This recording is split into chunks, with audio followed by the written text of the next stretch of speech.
It was my birthday, and the little girl from next door came over asking for a piece of cake. Little did I know she was allergic to mango. Shortly after eating it, she went into convulsions and died. The girl's parents beat and cursed me. I was forced to pay them everything I had, and I died in misery. Only after my death did I learn that the parents had known all along about their daughter's mango allergy. They had deliberately used her life to get money to support their son.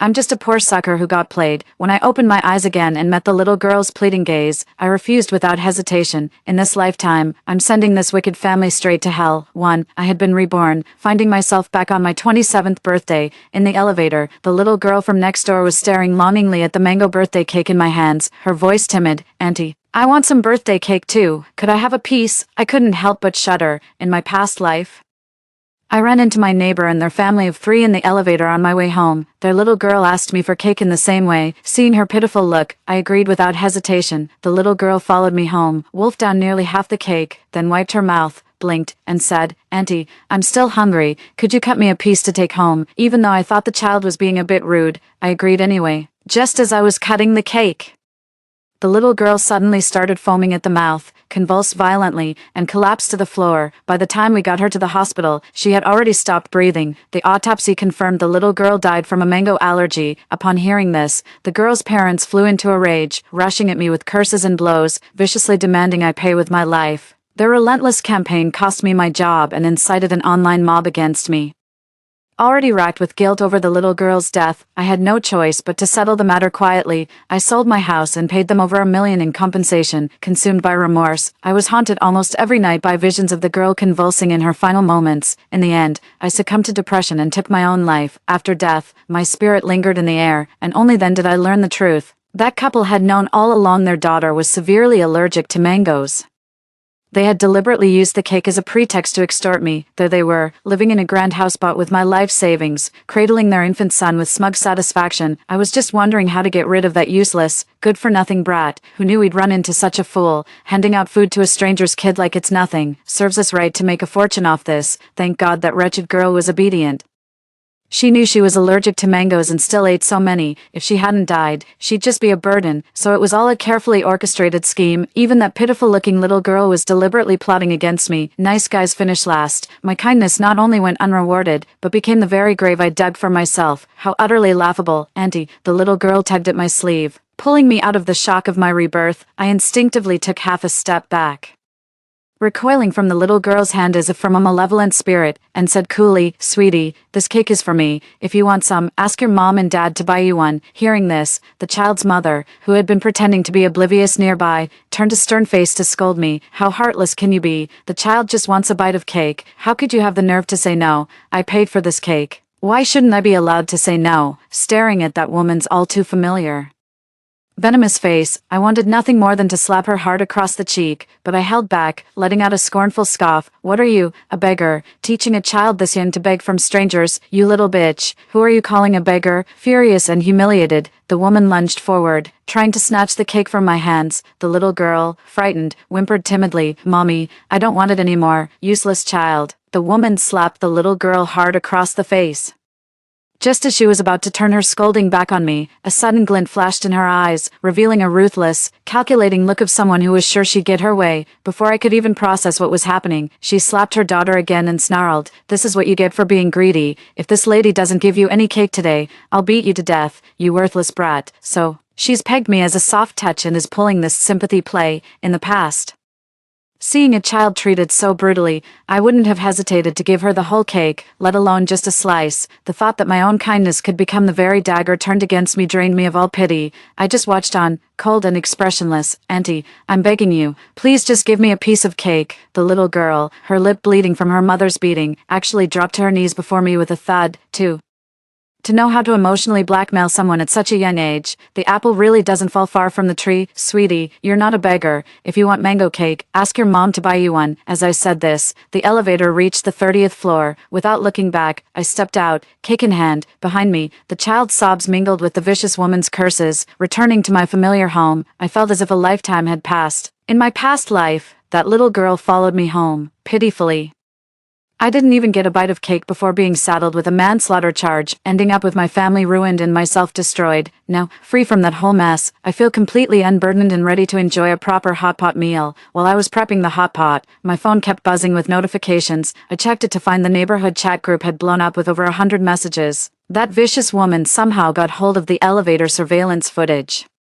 She posted the video in the group, publicly condemning me as selfish and heartless for not giving a child a piece of cake. How clever of her. She only posted the clip of me refusing to give her cake, conveniently leaving out the part where she hit her own child. People love to stir the pot. Soon enough, others in the group chat started chiming in, eager to join the drama, just like in my past life. The first one to jump on the bandwagon was a high school teacher from our neighborhood named Bruce. How stingy can this girl be? That birthday cake is huge. She can't possibly finish it all herself. Sharing a piece with a kid would have brought her good luck and blessings. I'm going to make sure I teach my students to be more generous than that. Bruce. Just hearing that name makes my blood boil. He looks so polite and refined. A teacher no less. Anyone would think he's a decent guy, but I've run into him more than once at the neighborhood supermarket, and he'd use the chance to talk to me as an excuse to get handsy. At first, I thought it was just accidental contact, but after it kept happening, I realized it was deliberate. He'd even lean in close when I wasn't expecting it, whispering in my ear with this lecherous look, saying he wanted to come over to keep me company. I was furious and wanted to call the police several times, but in the end, I reluctantly gave up, considering the lack of evidence and the potential repercussions. Little did I know he would hold a grudge. In my past life, when the Simons framed me, he was right there fanning the flames and offering advice. He was the biggest accomplice in my death. I just never expected that in this life, with the tables turned, he would still be jumping around, refusing to let go. Perfect. Now I can settle all the scores at once. As my mind raced, the group chat was already heating up thanks to Bruce fanning the flames. Many chimed in with agreement. Bruce is right. Young people these days are getting so stingy. It's just not like it was in our day. It's heartbreaking to see the poor child staring longingly at the cake. How could anyone be so heartless? Absolutely. They must have a heart of stone. As the flood of accusations in the group chat grew, several people even tagged me directly, urging me to quickly cut a piece of cake and give it to the little girl, as if that would make up for my supposed crime. Make up for my crime? Screw you. I skimmed through the messages and confirmed that the neighbors who had ed me were the same ones who helped that scumbag Simon slander me the most in my past life. Old grudges and new grievances welled up in my heart all at once, and I had ed each one of them back. I bought the cake with my own money and have no obligation to share it with anyone. Since you're all so charitable, why don't you dig into your own pockets, buy a mango cake for that little girl, and give it to her? I'm sure her whole family would be very grateful to you. It's easy to be generous with other people's money, but not so easy when it's your own. Seeing those who had just been so self-righteously accusing me of being heartless now all playing dead, I patiently ed each of them again. Cat got your tongue. Since you're all so charitable, I'm sure you'll buy the kid a big mango cake, right? 3. I posted the cake design and the bakery's order number in the group chat, and it ed the little girl's mother for good measure. What's the matter? Cat got your tongue. Come out here and thank these kind folks. That vile couple's scheme was to make the little girl eat my mango cake, have an allergic reaction, and then extort money from me. Now that their little scam against me has fallen through, but a few other suckers have shown up. I bet they're thrilled, aren't they? Well, I've laid the opportunity right at her feet. Whether they want to take the gamble is up to them now. As if to confirm my suspicion, the woman immediately sent a message, confronting me with righteous indignation. Do you think everyone is as selfish and vicious as you? There are still plenty of good people in this world. On Luna's behalf, I thank all the kind neighbors who sent her cakes. She doesn't care who she hurts. This woman is dead set on trading her own daughter's life for money. She even knows how to use others' strength against them, employing the tactic of killing with praise. It's always easy to be generous with other people's money, but it's a different story when the knife cuts your own flesh. Seeing that a tiny mango cake costs over $200, the loudest mouths in the group chat suddenly fell silent. As quiet as the grave, people's words are as changeable as the wind. The shameless ones quickly changed their tune and started blaming the woman. If you can't even afford a cake, what business do you have having kids, planning to live off handouts? Exactly. What kind of parent teaches their child to beg for food from others? In my past life, following the principle of avoiding trouble, I would have just let it go, but now, I'm someone who clawed my way back from hell. Knowing that every one of these self-righteous hypocrites was an accomplice to my miserable fate in that past life, I despised them to the very core of my being. I took a deep breath and finally pulled out the big guns. I manually ed Bruce 5 or 6 times and thoughtfully attached a screenshot of his earlier comments in the group chat. What's the matter, Teacher Bruce? Cat got your tongue. You were just preaching about how people should be generous, saying it's just a cake. What's the big deal giving it to a kid? But now that it's your turn, you've suddenly gone quiet and are playing dead, and you call yourself a public servant, a teacher, all you do is talk big. Surely you can't be so broke you can't even afford a mango cake. Maybe you should quit teaching and go work on an assembly line tightening screws. Is being a gossipy busybody in the group chat really that much fun? So, are we going to teach students to be generous with other people's money? TSK, I completely let loose, firing back at Bruce in the group chat with sarcastic remarks, throwing every accusation they just made at me right back at him. If you're going to get revenge, you have to know who your main target is. Bruce is the instigator, the one I need to deal with. The others aren't worth my time. Even though Bruce is a complete scoundrel, he still has to maintain his shining, upstanding image. No matter how much he hated it. He had to swallow the loss of a couple $100. 10 minutes later, Bruce finally stopped playing dead and posted a screenshot of the cake purchase in the group chat, all proper and dignified. It's just a mango cake. If Luna wants it, I'll buy it for her, no big deal. He then sent 3 smirking emojis, making his mockery of me perfectly clear, and so, the gossips who had just quieted down started up again. Strutting about, on one hand, they heaped praise on Bruce, calling him a good man. While on the other, they sneered at me, calling me petty and mean-spirited. Reading these sarcastic remarks, Luna, felt no anger at all. In my past life, after the little girl Luna died, Bruce kept advising the malicious Mr. and Mrs. Simon, urging them to smear my name. He told them to claim I had tried to seduce Simon before, and that he had ignored me, out of jealousy for his happy family. I must have used the mango cake as bait to deliberately kill Luna, later. He even taught them how to seize my house. He's doing all this simply because he's held a grudge ever since I slapped him for harassing me. He's dead set on ruining my reputation, with Bruce's filthy mind. Him agreeing to buy Luna a birthday cake now isn't just about being backed into a corner by me. I bet he's also trying to get closer to her, to make it easier to do something to Luna later.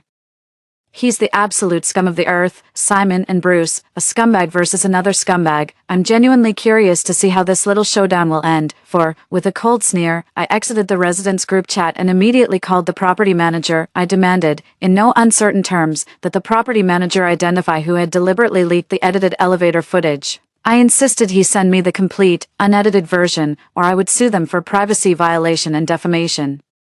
Simon is the head of security for our property management company. He must have been the one who secretly clipped the footage for his wife. That's probably when the two of them hatched their plan to set me up. Entrusting the safety of the neighborhood residents to such scum is an absolute joke. Simon's career is as good as over. Seeing how firm and well-reasoned I was on every point, the property manager didn't dare argue. He quickly sent the complete elevator surveillance footage to my phone. I clipped the video of the little girl, Luna, being beaten by her mother after kneeling in the elevator to beg for cake, posted it on social media, and added a caption full of implication. It's not that I can't afford a piece of mango cake, it's just that with such unreasonable parents around, I simply don't dare give any to their child. What if the kid gets a stomachache and they try to pin the blame on me? You never realize it until you speak up. But it turns out I'm far from alone in having this kind of frustrating experience. Soon, someone commented sharing their own story. They were celebrating a birthday with family and friends at a hot pot restaurant, and as soon as they opened the cake, kids started coming over one after another asking for a piece. Some people, unable to save face, ended up giving it away. A cake worth hundreds ended up being gone without them getting a single bite. Some people, for various reasons, declined the request, only to be accused of being stingy by the child's disgruntled parents. Some, like me, were even subjected to verbal abuse and moral blackmail. What was supposed to be a lovely birthday party ended up leaving everyone fuming. It seems there's no shortage of shameless people out there. Since this struck such a chord, I figured I'd add fuel to the fire. After much deliberation, I finally mustered the courage to speak up about how Bruce had been creeping on me before. Compared to those brazen parents who egg their kids on to beg for cake, incidents of women being harassed by men are even more commonplace. Ugh, can these shameless creeps just drop dead? I swear, during my internship, I was just being polite and said hello to this sleazy guy. Next thing I know, he's blowing up my phone with all these gross, flirty messages. I was so freaked out I packed my bags that same night and took the first train out of there. You guys are literally saving my life right now. Where do these greasy men even get the audacity to think we'd be into someone old and ugly? It's so disgusting. Just thinking about his nasty face makes me want to puke up last night's dinner. Why should you have to leave? You should have called the police and made a huge scene to get that creep fired. In the comments section, my fellow netizens and sisters were venting about their own past frustrations, one after another. And the conversation just kept getting livelier. Of course, some thoughtful netizens also sent me private messages with warnings. Hey girl, you should really move out ASAP. What if that creep gets angry and tries to retaliate? That would be really dangerous. Yeah, move out right away. Leave the neighborhood group chat too. Don't have anything else to do with those awful people. We have a spare place. You're welcome to stay there for a while. Reading these kind messages from strangers, I felt a quiet warmth spreading in my heart. It just goes to show, there are still more good people in this world. After thanking all the kind sisters online, it suddenly hit me that my initial 500 yuan ad spend was far too modest. Without a second thought, I topped it up with another 2,000. Even though I've successfully redirected the blame and extricated myself from this messy situation, there's no guarantee that more trouble won't arise later.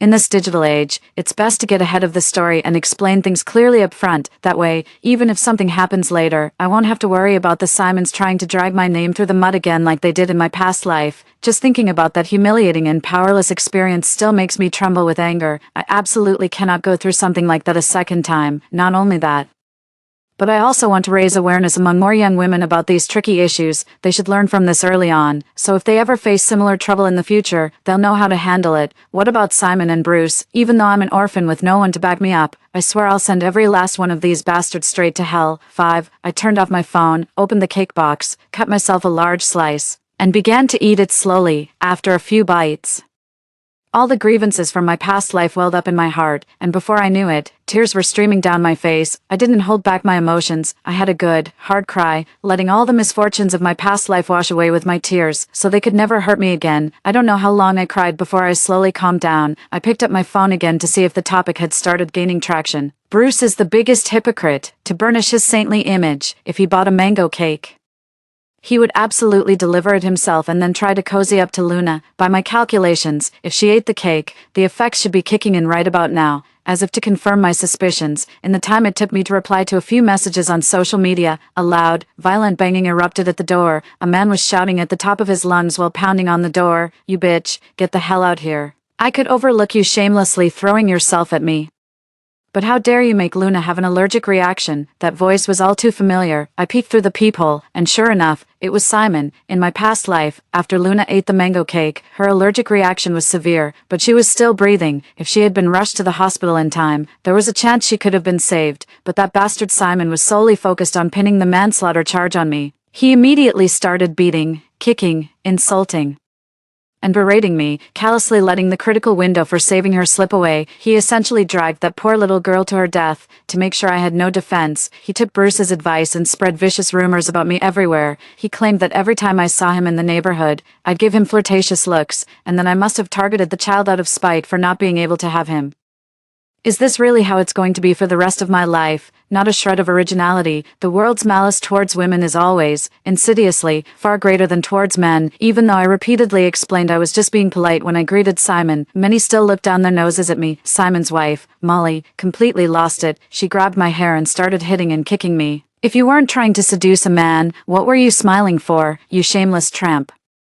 I was absolutely seething with hatred for Simon, the bastard who got me killed. My original plan was to wait until he and Bruce tore each other apart, and then find a way to stir the pot further. Who would have thought he'd come knocking at my door in such a hurry, right now of all times? Instinctively, I pulled out my phone to call the police, but then I thought better of it and put it away. It was just a war of words. It couldn't cause any real harm, even if the police came.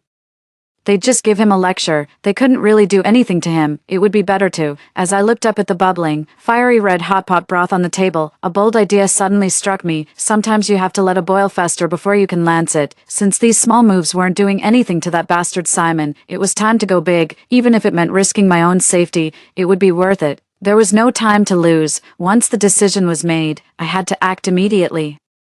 I decisively turned off the bubbling hot pot, swiftly grabbed a roll of kitchen paper, and tossed it into the crimson pot to soak up the grease. Then, as fast as I could, I threw the oil-soaked paper onto the floor and used a mop to smear the grease all over the ground leading from the living room to the front door. The hot pot broth was extremely oily. After a few frantic swipes, the extension cord connecting the pot to the power outlet was also smeared with grease, and a thick layer was smudged across the gray floor tiles. Throughout all of this, Simon was persistently pounding on the door outside, shouting and cursing. I finally snapped, screaming my head off through the door as I traded insults with him. You're the worthless scum. Your whole family is a bunch of low-life animals, a grown man who can't even afford a birthday cake for his own kid, and you have the nerve to keep breathing. If I were you, I'd be so ashamed I'd hang myself, me, liking you. Trying to seduce you. Why don't you take a good look at yourself in the mirror, you fat, broke loser. Even an 80-year-old granny would curse you for bringing bad luck. If you're so tough smashing the door and yelling, why don't you break it down and come in, you coward? All you know how to do is play dirty with your pathetic, underhanded tricks. That's right, I was deliberately provoking Simon to make him break the door down. 6. If he didn't charge in, how could I nail him for breaking and entering, and how else would I get to use the piping hot pot broth I'd so carefully prepared? Simon is clearly a bully who picks on the weak. He just dumped all his resentment towards Bruce onto me, never expecting I'd actually dare to shout back at him. The cursing outside the door stopped for a few seconds. Just as I thought my words hadn't been enough to provoke that coward Simon, and I was about to raise my voice to hurl more insults, he snapped and flew into a rage. Perhaps having checked that there were no security cameras anywhere on this floor, Simon grew bolder. He slammed a heavy kick against the door, making it rattle violently, and continued his foul-mouthed tirade. You think I won't teach you a lesson, you bitch? Just you wait. I'm waiting. You pathetic loser who can't even afford a cake. Let's see what you're actually capable of. To be honest, my security door isn't very sturdy. With the right tools, it wouldn't take long to break it down. I cranked the hot pot on the table up to the highest setting, immediately called the police, then swiftly recorded a WeChat video detailing my dangerous situation, posted a video on social media, and started a live stream to call for help. Thanks to the paid promotion, the post I just put up 10 minutes ago quickly gained traction. The live stream already had dozens of viewers, and the number was steadily climbing. Every single kick and pound Simon made against the door from outside was captured on camera. The live stream viewers were utterly dumbfounded. No way. In a society governed by law, he actually dares to be this deranged. Exactly. It's only 9 p.m., not the dead of night. This is way too brazen. Call the police. No, many people bet that Simon was all bark and no bite, and wouldn't actually dare to break down the door. However, human stupidity and malice know no bounds. The lock was quickly smashed, and a furious, humiliated Simon barged in. Right behind him followed another demon, Bruce. I had my own doubts about Simon being a bit of a simpleton, but seeing the two of them covered in bruises made everything click into place. Needless to say, after the little girl Luna died from an allergic reaction to the mango cake, Simon immediately went to confront Bruce, causing a huge scene in a desperate bid to get compensation, in their minds. Bruce was a mild-mannered high school teacher who valued his reputation above all else. If he dared refuse to pay up, they'd make a scene at his school in no time, completely ruining his life. Unfortunately for Simon, he had misjudged the situation. Bruce was a wolf in sheep's clothing, and far cleverer. He quickly figured out Simon's scheme, not only refusing to pay a cent but also threatening to have Simon thrown in jail. Lies aren't the scary part, the truth is the real blade. Simon's schemes had been exposed, and he was dealing with someone who wouldn't back down. Seeing his chance to extort money slip away, his humiliation and rage grew, so it was only natural that the two of them came to blows. And what about the public opinion Simon tried to stir up? People are always quick to bully the weak and fear the strong. In my past life, I was just a girl with no one to rely on, so of course everyone felt they could kick me when I was down. This, in turn, only emboldened Simon and his wife. The victim this time, Bruce, is not someone to be trifled with. The so-called concerned neighbors naturally didn't dare to blindly uphold justice and fairness. They all fell silent, merely watching the situation unfold from the sidelines. The only thing that remained the same as in the previous life was that the little girl, Luna, still wasn't taken to the hospital by her parents after her allergic reaction. They simply watched as she suffocated to death. I let out a silent sigh. For a fleeting moment, I felt a pang of guilt for not being able to save the child, but on second thought, I quickly made my peace with it. With parents like that, who could have saved her anyway? I bet Bruce is absolutely kicking himself now for playing the nice guy. 7. What goes around comes around. It was meant to be. It just goes to show that smart people are always smart. Even though Bruce was staring daggers at me, he didn't make a move. Only Simon came charging at me, screaming in fury, "You bitch, you're the one who killed Luna. If you can't give me a satisfactory answer today, I'll kill you to avenge her." How familiar those words were. In my past life, Simon had said the exact same thing. The pity was, back then, I was so consumed by the grief of having accidentally caused Luna's death, I believed I deserved his abuse, never once suspecting that he was the true, malicious mastermind behind it all, trying to scam me now. Not so easy anymore. What's your daughter's death got to do with me, you miserable wretch? You're more disgusting than a toad. Want to extort money? Fine. Tomorrow's tomb sweeping day. I'll burn a whole pile of joss paper for you. I hurled insults back at Simon with full force.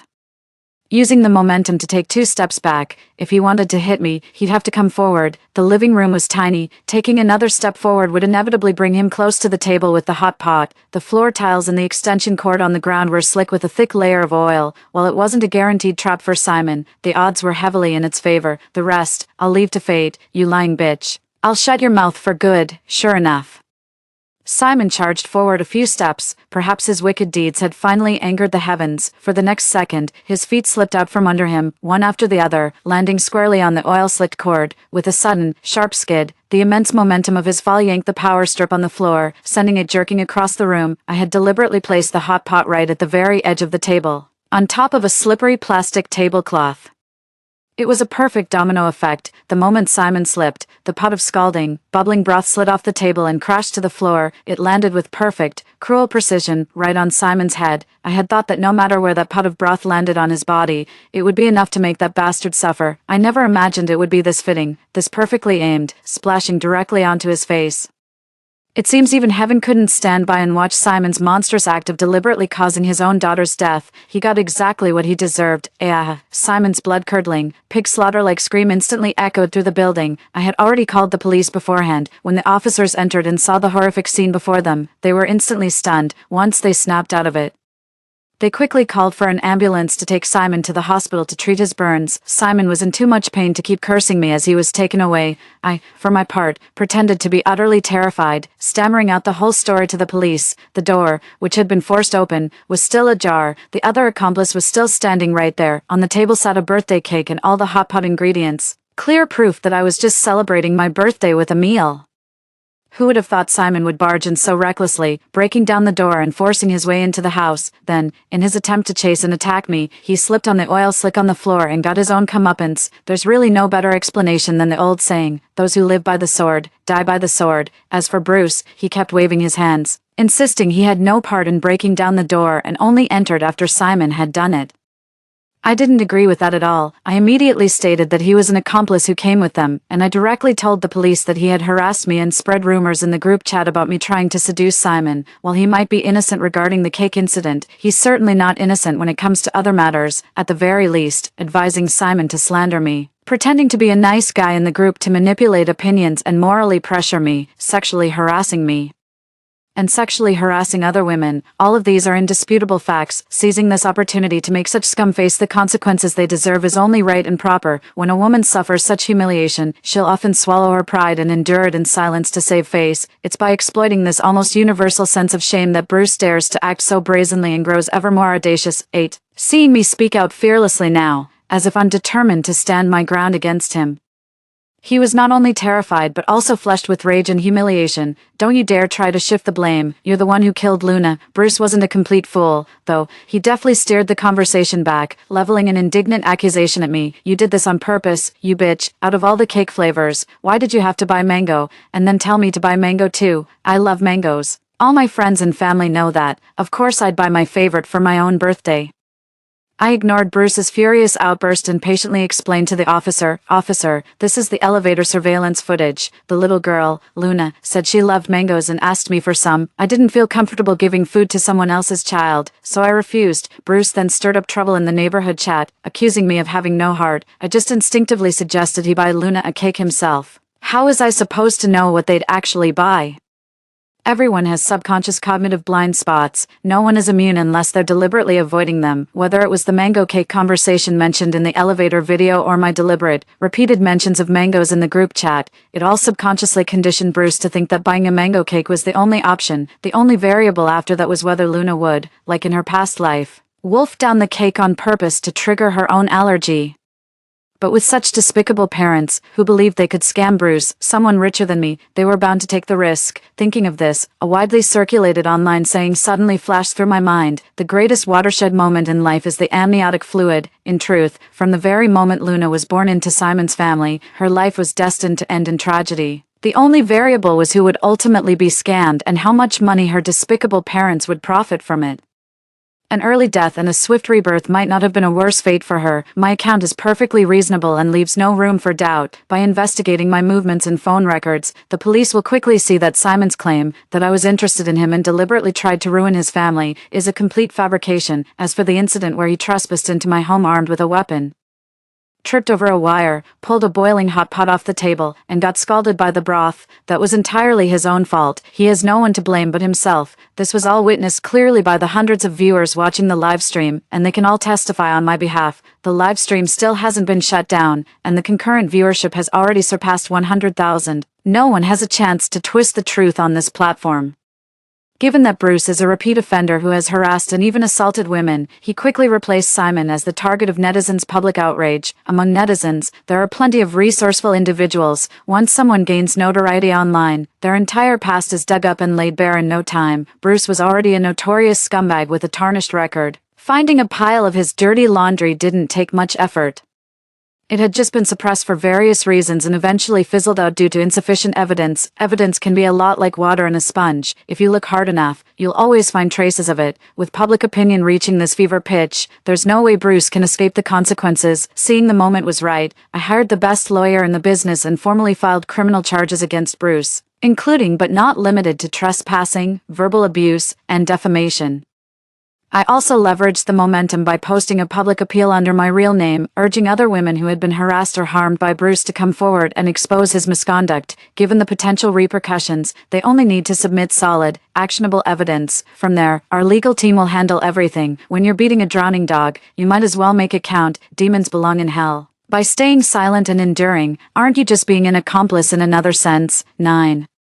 With my firm lead, several young women gradually came forward to expose Bruce. Among them were not only neighbors and colleagues, but also many of his former female students. All these individuals shared a highly overlapping social circle with Bruce, seeing him regularly in their daily lives. To avoid creating a scandal and becoming the subject of gossip themselves, they had no choice but to endure in silence. One shocking accusation after another, like a sharp silver blade, slowly peeled away Bruce's mask of hypocrisy, revealing the long-corrupted soul beneath. He is now destined to face the full, unforgiving force of the law, with a future that is utterly and irrevocably bleak. He has made his bed, and now he must lie in it. Let him spend the next decade or more behind bars in deep reflection. As for Simon, having a pot of scalding hot pot broth thrown directly in his face has left him permanently disfigured. Both of his eyes suffered severe burns, leaving him nearly completely blind. The burns on his upper body, while not as severe, were prone to recurring flare-ups. No amount of money could ever offer a definitive cure. Besides, he never actually managed to extort any money. Fueled by Bruce's deep suspicions and the clues I had deliberately woven into my account, the police quickly discovered that the Simons were aware of Luna's mango allergy. This confirmed his criminal intent to have Luna ask for the mango cake,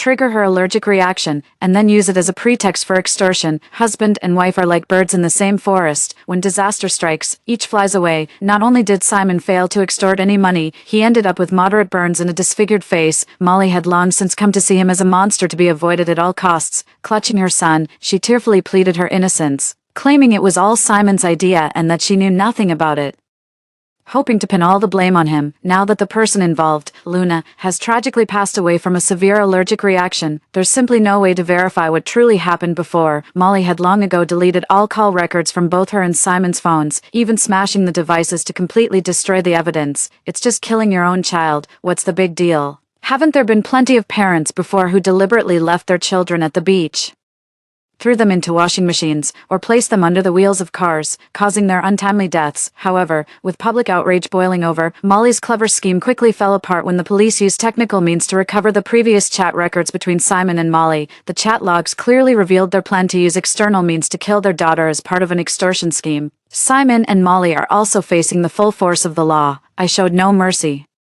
laying out every charge against them, from Molly's verbal abuse in the elevator to the deliberate release of a false, defamatory video. While none of these charges may be particularly severe on their own, if it means keeping that despicable pair behind bars for even one extra day, then that's exactly what I'll do. With everything settled, a wave of sighs and lamentations swept through the neighborhood group chat again.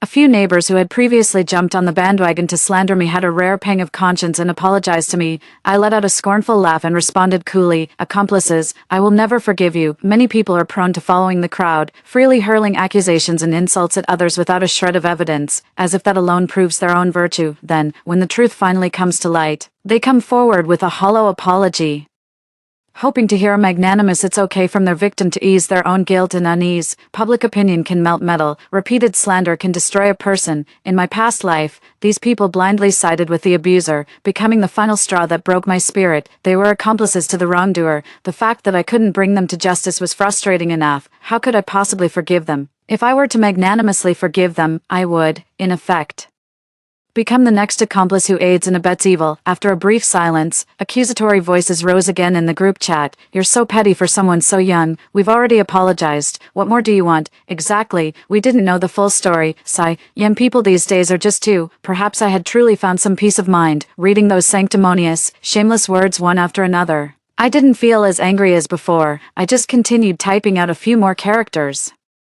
Friendly reminder, stay far away from people who constantly tell you to be the bigger person. You don't want to get caught in the crossfire when their karma comes around. After sending that message, I immediately left the group chat and contacted a real estate agent to list my house at a price below market value. With the price slashed by a full 100,000, my house sold in just a week, the moment the money hit my account. I booked a flight to Yunnan. I'm going to start a new life in a city with beautiful mountains and clear waters, and I'm never coming back. 2 months later, the verdict for the couple, Simon and Molly, came down. Since they didn't cause me any actual physical harm and the case involved domestic disputes, they weren't sentenced to death for attempted murder, with multiple charges combined. Each received a 10-year sentence. In comparison, Bruce's crimes were more severe, earning him a 15-year sentence. I wonder if Simon and Bruce will cross paths in prison. That would be quite the scene of a dog-eat-dog world, wouldn't it? Of course, none of that has anything to do with me anymore. Given a second chance at life, I'm going to truly enjoy it. I hope my future days will be as eternally bright and sunny as the sky is right now. The end. Story 2. My mother-in-law has diabetes, but she still loves to eat high-calorie fried foods like buns, steamed buns, and braised pork. I strictly followed the doctor's advice and required her to eat a light diet, avoiding sugar and oily foods, but she always likes to secretly eat in her room. She even cried to my father-in-law and younger brother-in-law multiple times, saying I don't let her eat enough. Behind my back, she told my son that I keep all the good food for my own family, and she incited my son to not take care of me when he grows up. Everyone at home thinks I'm being too controlling. My husband has talked to me multiple times, saying, "Mom just loves to eat a few bites of baozi. It's no big deal. You're just making a mountain out of a molehill." My son has also gradually distanced himself from me, rejecting my attempts to show affection. "You're such a bad mom. You won't let me eat KFC. I don't want you anymore. Tell Dad to find me a pretty auntie instead." I thought it was just innocent child's talk and didn't take it to heart. Who would have thought my son would grow to resent me more and more, even crying and complaining, "I don't want you as my mom. I want Sophia Auntie to be my mom." Though I was somewhat hurt, we're both mothers. How could I possibly hold it against him? 20 years flew by, and under my careful diet planning and strict supervision, my mother-in-law's condition was kept under control without any complications whatsoever. Now it seems she's found an excuse to blame me for meddling, saying I've made the rest of her life tasteless and dull. My son also blames me for not giving him a happy childhood. He's never even tasted KFC or bubble tea. I seem to have become a sinner. Mother-in-law and daughter-in-law don't get along. My son isn't close to me, and all my hard work and effort seems to have been a joke. When I opened my eyes again, I found myself back 20 years ago, looking at my mother-in-law caught sneaking bites of my baozi and fried dough sticks. I didn't scold her but instead helped warm up 2 more sticks for her, Jane. I was so hungry I couldn't bear it anymore, so I hid one. My mother-in-law looked somewhat nervous, her hands clasped behind her back. As my consciousness returned, I stared at my suddenly 20-something years younger mother-in-law, stunned for a full minute before coming to my senses, seeing that I wasn't berating her as usual. My mother-in-law thought I was angry and explained awkwardly, "Just this once. I won't do it again." I laughed. "Mom, you didn't eat enough for breakfast. I was thinking wrong. You're still young, and if you don't eat enough, your energy will suffer. There are still 2 pieces of youtiao in the fridge. I'll heat them up for you to eat." My mother-in-law was thrilled, but soon grew anxious again. "Jane, didn't you say the doctor told me last time to eat less baozi and mantou? If I eat some youtiao now, will it cause any problems?" I pretended to be angry. Since you think something might happen, then don't eat it. If I don't let you eat, you say life has no flavor. Now that I've given it to you to eat, you're worried about this and that, thinking I'm trying to harm you. My mother-in-law wouldn't let this opportunity slip by, apologizing to me earnestly. Jane, I was wrong just now. How could you possibly harm me? Could you help me warm up 2 pieces of youtiao, fried dough sticks, before walking into the kitchen? I watched my mother-in-law devour the sweet pork dumpling in her hand in just a few bites, then lick her fingers. I pretended not to see anything. Go ahead and eat. I won't meddle or say another word about this for the rest of my life. I heated up 2 pieces of youtiao, placed them on a plate, and brought them to my mother-in-law. Jane, I'm in the mood for braised pork belly for lunch. Could you swing by the market? If they have fresh 3-layer pork, grab a piece. My mother-in-law took the plate and instructed, if the pig's trotters look good, buy a couple of them, stew them with soybeans, the flavor will be amazing. All right, I'll go take a look later. Seeing that I was unusually agreeable this morning, my mother-in-law cautiously brought up her request. Boiled sweet potatoes are bland and tasteless, so I won't eat them for lunch today. I'll have white rice with you all instead. I didn't argue and nodded in agreement. Mom, you're right. This braised pork belly just isn't the same without steamed rice. I changed my clothes, and when I got to the door, my mother-in-law was holding half a fried dough stick she'd been eating. Jane, if you happen to see someone selling dumpling wrappers, get 150, we'll make dumplings for dinner. I chuckled to myself, more braised pork belly, steamed rice, and now dumplings, 3 hearty meals a day. As if I'm worried my blood sugar won't rise high enough, I smiled and agreed. Once I got out of the residential complex, instead of walking to the market as I usually do, I took out my phone and called a taxi. Riding in the car was not only cooler, but also saved time. What would have been nearly an hour's walk took just over 10 minutes. After getting out of the car, the driver asked for a good review. Since I rarely use ride-hailing apps, this ride gave me a 5 yuan coupon. The vegetable market was bustling with activity. I headed straight to the meat and egg section, specifically picking out some premium pork belly with a good fat to lean ratio, and weighed out 3 Gene, about 1.5 kilograms. I bought 2 pig's feet, and after paying, I asked the vendor to set aside 3 Gene of pork belly for me for tomorrow morning. All right, honey, I'll set aside 3 Gene of pork belly for you tomorrow morning, but I can only hold it until noon. If you don't come by 12, I'll sell it to someone else. I'm a regular customer of the boss.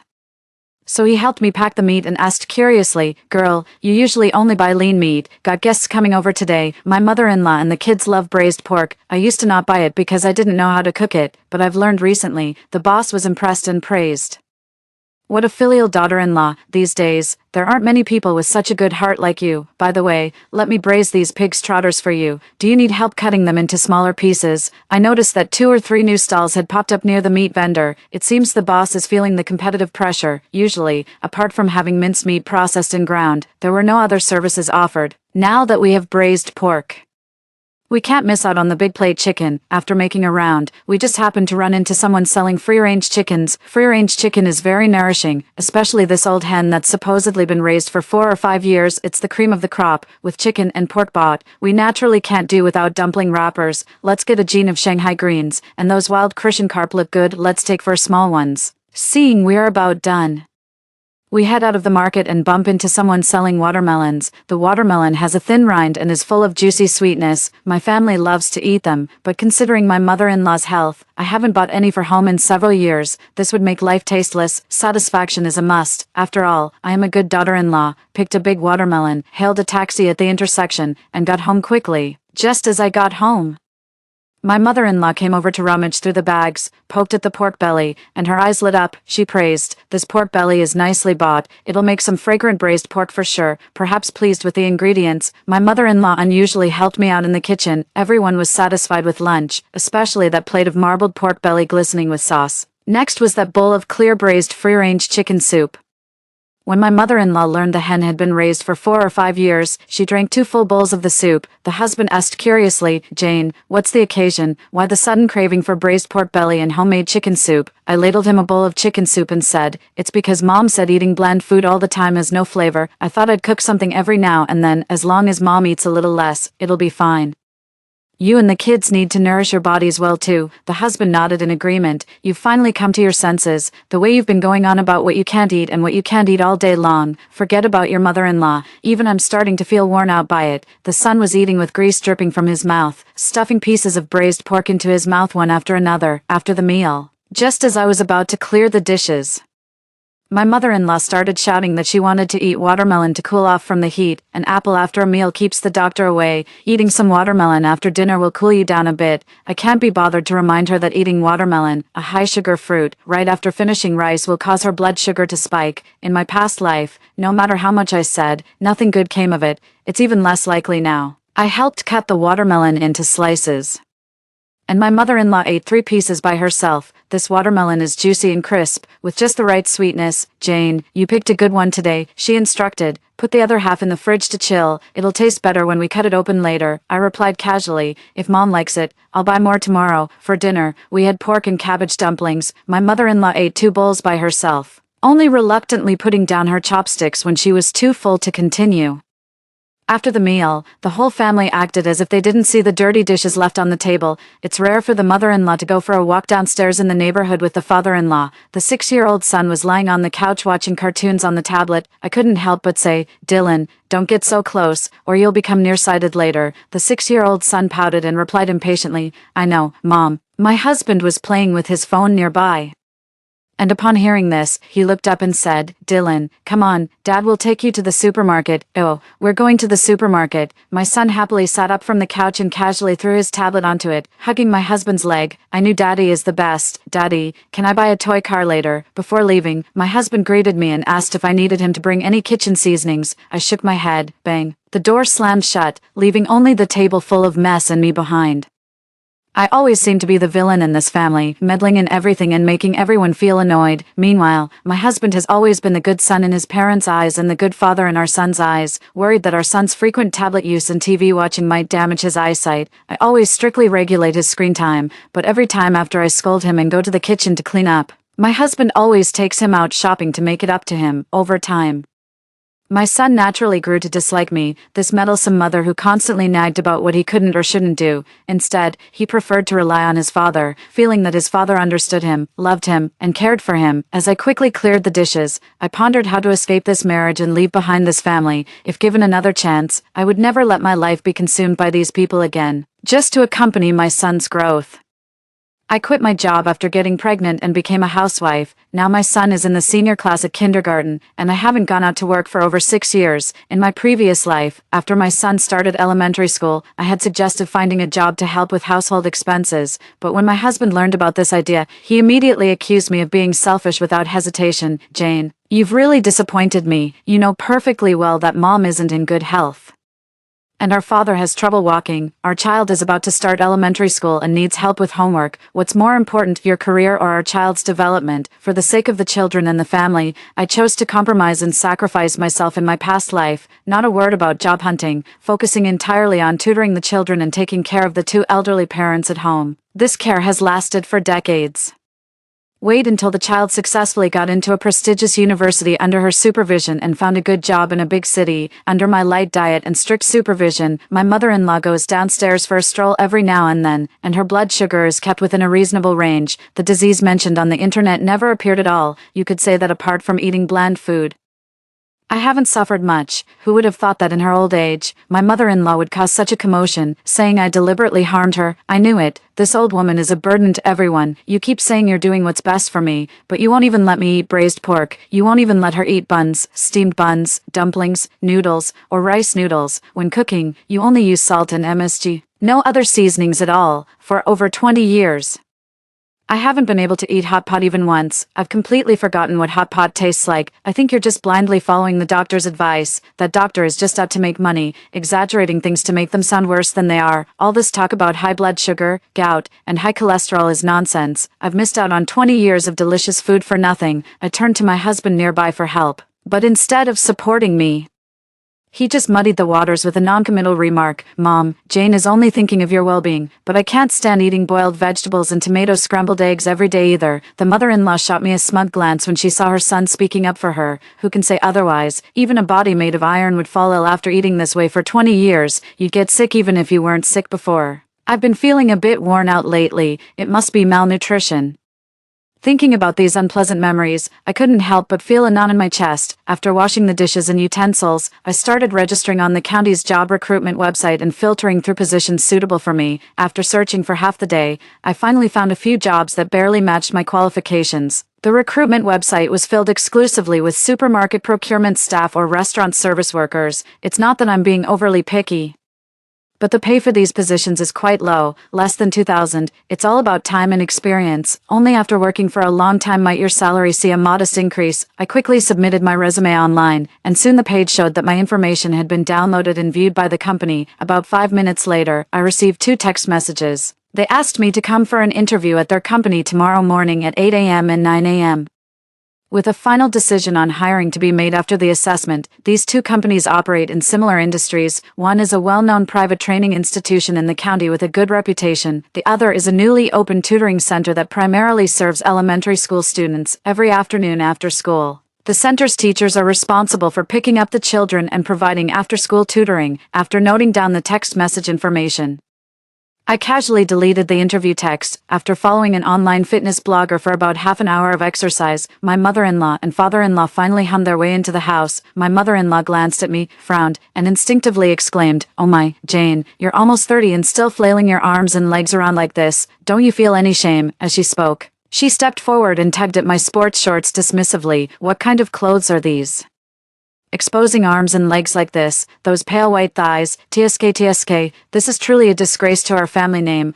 Ryan's family, am completely humiliated by you." Father-in-law coughed heavily several times, shot me a deeply disapproving glance, and then gave mother-in-law a meaningful look. She finally walked past me, turned on the TV, and sat down on the sofa to watch. But her eyes kept glancing toward the corner behind her. I laughed and pulled her hand away. "Mom, why don't you just shout a bit louder so the neighbors can come take a look at you? Our 1,000-year antique, our million-year living fossil. If wearing sporty shorts and a t-shirt brings shame to the family, then when I wear a short skirt and hit the streets another day, won't the Ryans family be utterly ruined?" My mother-in-law looked at me in surprise, then the next second seemed to be so angry she was gasping, clutching her chest and bending over. "What a tragedy. My daughter-in-law is going to kill me with her anger. Is there no justice in this world?" The father-in-law immediately dropped the remote control and rushed over to support his wife. "Jane, you've always seemed so sensible in the past. Are you out of your mind today? Your mom only said a few words to you, and look how breathless she is with anger." His tone was quite displeased. Then he helped his wife sit down on the sofa. I shot back, "Oh, come on, Dad. From what you're saying, Mom's health must be pretty bad, getting so winded from just a few jokes. Could it be asthma?" Pretending to be concerned, "Maybe we should still go to the hospital for a checkup, just in case I'm right." The moment she heard this, the mother-in-law forgot all about pretending to be sick and sprang up from the sofa. "Go to hell. What asthma nonsense? Your mother's the one with asthma." I laughed. "My mother-in-law is just like you. So it was you who passed gas. No wonder you're speaking so rudely." The mother-in-law turned her head to look at her husband nearby. "Old man, this is terrible. This daughter-in-law is deliberately trying to anger me to death." As she spoke, she grabbed her phone and started searching for her son's number, preparing to tattle. I couldn't be bothered to argue with her nonsense, so this was all she had. In my past life, I endured my mother-in-law's harassment only for the sake of my own husband. Now I'm not happy anymore. They think they can control me through my husband, but what they don't know is that I don't even want their son anymore. I took my phone and went back to the bedroom, locked the door from the inside, quickly gathered my ID card and other important documents, packed 2 sets of clothes for changing, and only then did I open the door again. In the living room, the mother-in-law was on the phone, frothing at the mouth as she spoke to her son about my wickedness. "Ryan, your wife is getting more and more outrageous. You'd better get her under control." My father-in-law was nowhere to be seen, probably went to play mahjong. Seeing me pass by the living room, my mother-in-law deliberately raised her voice, but her eyes kept glancing at me from time to time. It was obvious she was trying to intimidate me. I pretended not to notice, walked out the door, and only hailed a taxi after leaving the community gate, heading to a hotel near tomorrow's interview location. I booked a single room, took a shower in the bathroom, connected to the hotel's Wi-Fi, downloaded several money-making apps, and prepared to take advantage of some deals. With these apps, you can easily earn around 10 to 20 yuan in 3 to 5 days just by watching videos, plus, you get cashback in coins when shopping. Along with coupons, they recently launched a weekend coin-saving event. Save up enough coins and you can exchange them for 88 yuan. The lucky ones might even win 188 or 288. After watching videos for about 10 minutes, setting an alarm, and putting my phone in airplane mode, I could finally sleep peacefully. No need to cater to the whole family's morning routine. I lay down and quickly fell asleep. What she didn't know was that at that very moment, several members of Ryan's family were waiting for her return, ready to conduct a three-way interrogation. Ryan first took his son to KFC, where the two of them enjoyed a big meal, and then he took his son shopping at the supermarket. Just as they were having a great time shopping and buying a pile of toys and drinks, he received a call from his mother. As soon as he heard that his wife had actually made his mother so angry that she was experiencing chest tightness and shortness of breath, yet still had the nerve to go out. At first, he didn't believe it. "Mom, did you say something?" Jane has a gentle personality. Since she married into the Ryan's family, she's never had a single argument with anyone. From the other end of the phone came sobbing and wailing. "You doubt me too? What kind of karma is this? That even my own flesh and blood sides with outsiders? I can't go on living." Ryan felt embarrassed by the strange looks from other customers around the supermarket. He hastily dropped a quick "I'm not available right now, we'll talk when I get back," and hung up the phone abruptly. His good mood from grocery shopping had completely vanished. He took his son to the checkout counter to pay, and once they left the supermarket, his son started demanding bubble tea again. It just so happened that the milk tea shop his son loved had become extremely popular, with customers queuing from the entrance all the way outside. By the time it was finally his turn, nearly half an hour had passed. Almost as if possessed by some unseen force, he ordered 4 cups of milk tea, carrying the drinks in hand. He then hurried home with his son. "Dad, you're so nice. Unlike Mom, she never lets me have milk tea." His son's innocent words satisfied Ryan's vanity, and he couldn't be bothered to explain anything for his wife and son, who lets his wife nag about everything all day long. She nags him for hours just for smoking a little at home, and keeps forwarding videos about the dangers of smoking to him, forcing him to hide downstairs in the residential complex or smoke at work. Thinking of this, he felt somewhat proud and patted his son's head. "This is a secret between Daddy and you. Don't let it slip when you get home." Seemingly with good intentions, he said, "Your mom, if she finds out I bought you bubble tea, our two father and son tonight will probably be kicked out to sleep on the sofa." As they approached the entrance of the residential complex, the son took several big sips of his bubble tea. Looking at the remaining taro balls and pearls in the cup, he whispered reluctantly to his father beside him, "Dad, can you give me a few more minutes to finish the taro balls?" Ryan, who had always doted on his son, agreed immediately. "Then hurry up, and remember to wipe your mouth after eating." The two of them were delayed a few minutes at the entrance of their residential complex before finally getting home, and as soon as they entered, they saw his mother sitting angrily on the sofa. "Son, you're finally back. Your wife is unbelievable. At home she wears those clothes that show her butt crack, and when I said a few words about it, she talked back to me. She had a huge fight with me and ran off somewhere. You'd better give her a good talking to, this daughter-in-law of yours. If you don't discipline her now, she'll be shitting all over your mother's head before you know it." Ryan, being naturally filial, frowned upon hearing this. "Mom, I'll call right now to ask where she is." His mother, upon hearing this, was far from pleased. "What's the point of making a phone call? It's just a waste of money. I know Jane's temperament. She's definitely just afraid of being scolded and has gone out to avoid it. We can just wait for her at home. Women these days just need to be properly trained. I thought she was such a filial girl at first, but look how many years she's been in this family and she's already showing her true colors." The next morning, I opened my eyes when the phone alarm rang for the second time, turned off the alarm, and casually disabled airplane mode. After washing up and returning to the bedside, I picked up my phone and, as expected, saw dozens of text messages along with missed calls. A certain messaging app had received dozens of messages sent sporadically from midnight until 3 a.m., with increasingly impatient tones and attitudes, all from my husband. The final message even carried a threat that if I didn't reply, I shouldn't bother coming home. I promptly set the messages to default to silent mode with no notifications or disturbances. She also blocked her husband's and mother-in-law's phone numbers before heading downstairs to go for the interview. The first was a well-reputed private institution. The interviewer frowned as soon as he heard about my alma mater and work experience. She politely declined, saying, "I'm sorry, Ms. Jane, but you don't quite meet our company's requirements. Besides being married with children, your alma mater is just an ordinary second-tier university, and your major barely aligns with what we need. Moreover, having been a homemaker for so long, your knowledge and skills may no longer be suited to today's educational environment. Our company has considerable work pressure, so this might not be the right fit for you." It was clearly stated, and I didn't want to make too much of an excuse, so I left and headed to the second tutoring center, similar to a small dining table setup. On the way, she received a call from her son's homeroom teacher, Dylan's mom. It's almost 9 o'clock now, but Dylan still hasn't arrived at school. Is he sick? She gathered her emotions and said somewhat embarrassedly, Teacher Jane, well, I had an argument with Dylan's dad last night and didn't stay home. My phone has also been blocked by him. What should I do now? The Teacher Jane on the other end of the phone was also stunned. Since the other party had already said so much, she could only respond, well, Dylan's mom, let me contact Dylan's dad. Then she hung up the phone. I was more than happy to add to my husband's troubles. And the frustration from my recent interview failure was completely wiped away. The tutoring center wasn't very big, located on the second floor. The interviewer was a kind-looking woman, a few years older than me. She asked me a few simple questions, learned that I hadn't worked for nearly 6 years, then asked me a question unrelated to the interview. Your son is about to start school. So why the sudden urge to go back to work? I gave a bitter smile and briefly explained my current situation. I don't want to become the kind of person my son thinks lives off others and meddles too much. I want to find my own value through work. The boss seemed to think of something, patted my shoulder, and decided to keep me. After explaining the salary and benefits, starting today, you'll work here. The monthly base salary is 500 yuan, with a 600 yuan full attendance bonus, and performance bonuses based on student feedback. 2 meals are provided, but no accommodation. This salary package was already considered quite good in our small county town. Restaurant servers and cashiers only make 1,800 a month, and even with full attendance bonuses and various allowances, they barely earn over 2,000 a month. Unless you've been working here for several years, your salary might be slightly higher. The boss briefly explained the situation, including you. We only have 4 people on staff. We don't have many students here.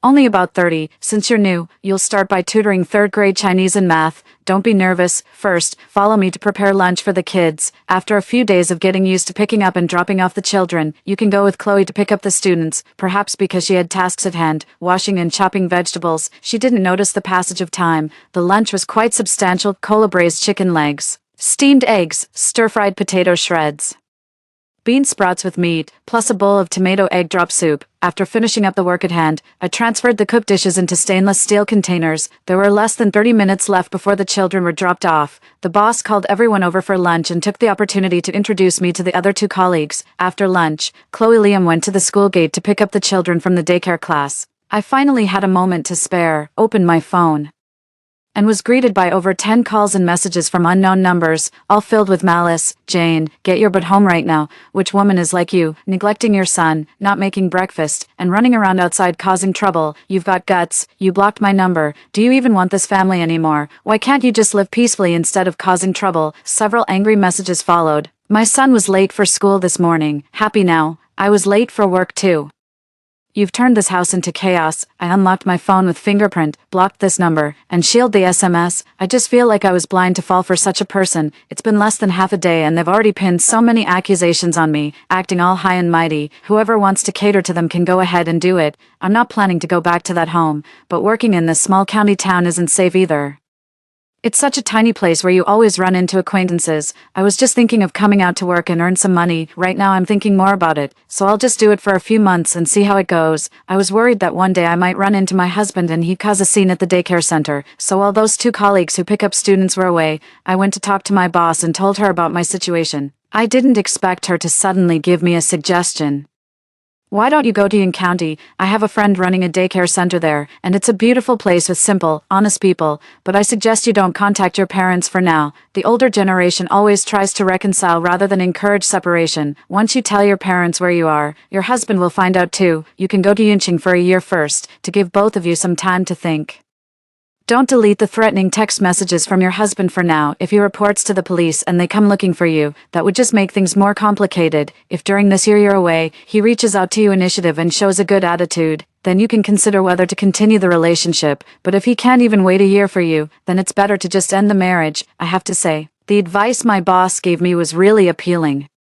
Yunxian is located in a small city in a southwestern province, a true backwater with no particularly famous tourism or well-known industries, but it's full of human warmth, has beautiful scenery, and is perfect for relaxation and leisure. As for marriage, after what happened in my past life, I have no hope left and plan to draft a divorce agreement to send over. I thanked my boss, returned to the hotel to check out, booked a train ticket to Didnt County for 2 p.m. and then took a taxi to the train station. As soon as I arrived at the train station, my mom called. I just pressed the answer button, then I heard my mother's furious voice on the other end of the phone. "You little brat, where have you been? Neglecting your own husband and child. Just now Ryan called me, and you've completely disgraced me. Get home right now. Did you hear me? I heard you cursed at your mother-in-law last night. You have no manners or respect as a younger person.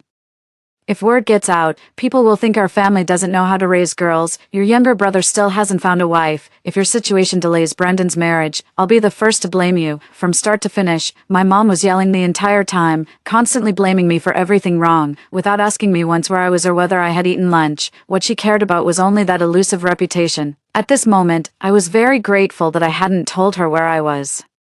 And certainly not about my plans for divorce. In my past life, every time I argued with my husband, it wasn't long before my mother would call to give me a good lecture. "Stop making a scene. Which couple doesn't quarrel? Just bear with it. Besides, how could you bear to make Dylan grow up in a single-parent household? If you bring a stepmother into the picture, Dylan's life will become miserable. Look at your father and me. We've been bickering through most of our lives. This is fate, and we must accept it." Thinking of this, I felt short of breath. Why should I endure a lifetime for that ungrateful son? As for my mom and dad, they argue every 2 days and fight every 3 days. A few years ago, my dad had an affair with a woman outside, and my mom knew about it. She kept crying and complaining about how wrong she was in front of me, but when I stepped in to talk to my dad, she jumped out playing the good guy, accusing me of believing rumors and deliberately trying to break up the family. At that time, my dad slapped me hard. If it weren't for the fact that I was already married, he would have beaten me to death long ago. "You bitch, you cuckolded me and ruined my reputation everywhere. How could I have raised such a disobedient brat?" My mother's impatient voice came through the phone. "All right, hurry back home. Don't wander around outside and embarrass me." Beep, beep. The phone was hung up. As usual, she finished speaking and hung up the phone on her own. Only this time, I didn't try to reason with her like I used to. After years of living together, I've long since figured out her personality and have no expectations whatsoever. While waiting for the bus, a voice message from my mom popped up on the screen.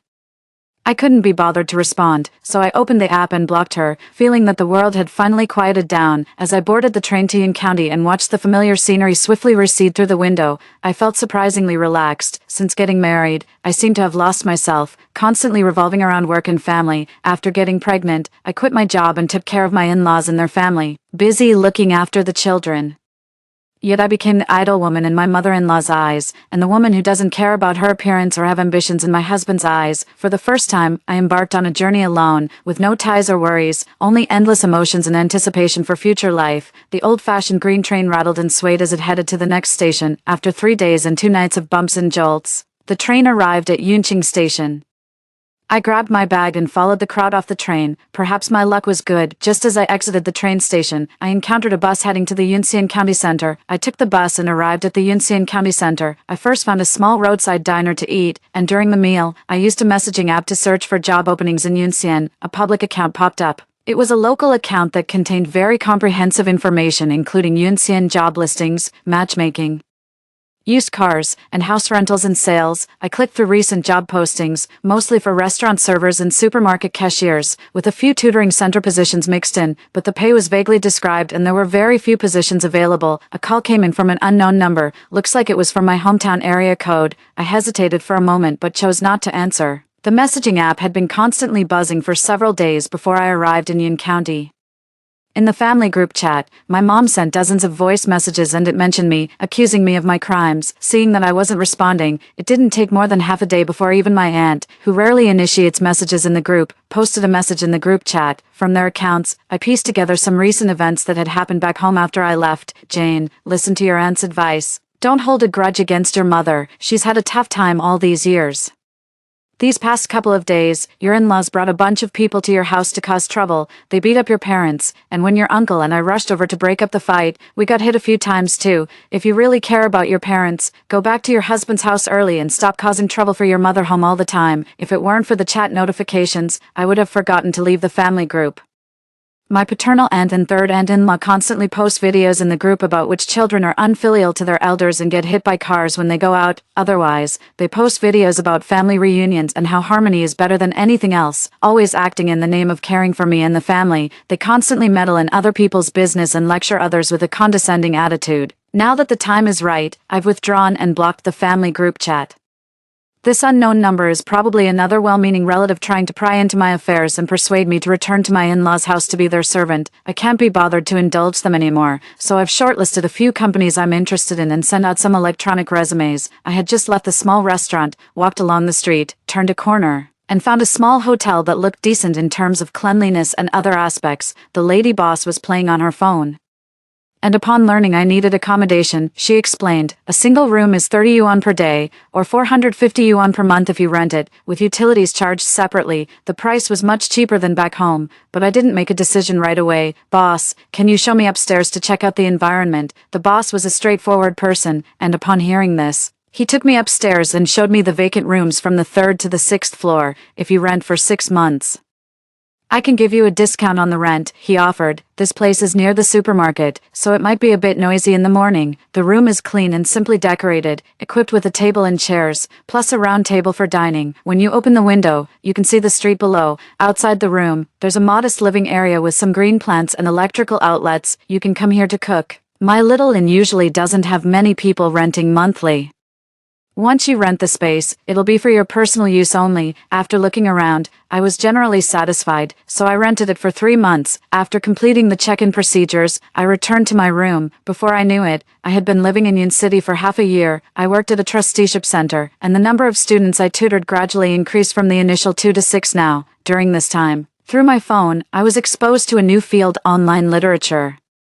Almost by fate, I registered an account and adapted my experiences into a novel, which I published on a website. I don't know which day it was when I opened the comments section, but there were several new comments under my novel, 1, 2, until more and more comments flooded in, giving me encouragement as well as some advice. If what the author says is true, you can take out an online loan and put your husband's information as the guarantor, as husband and wife are one entity.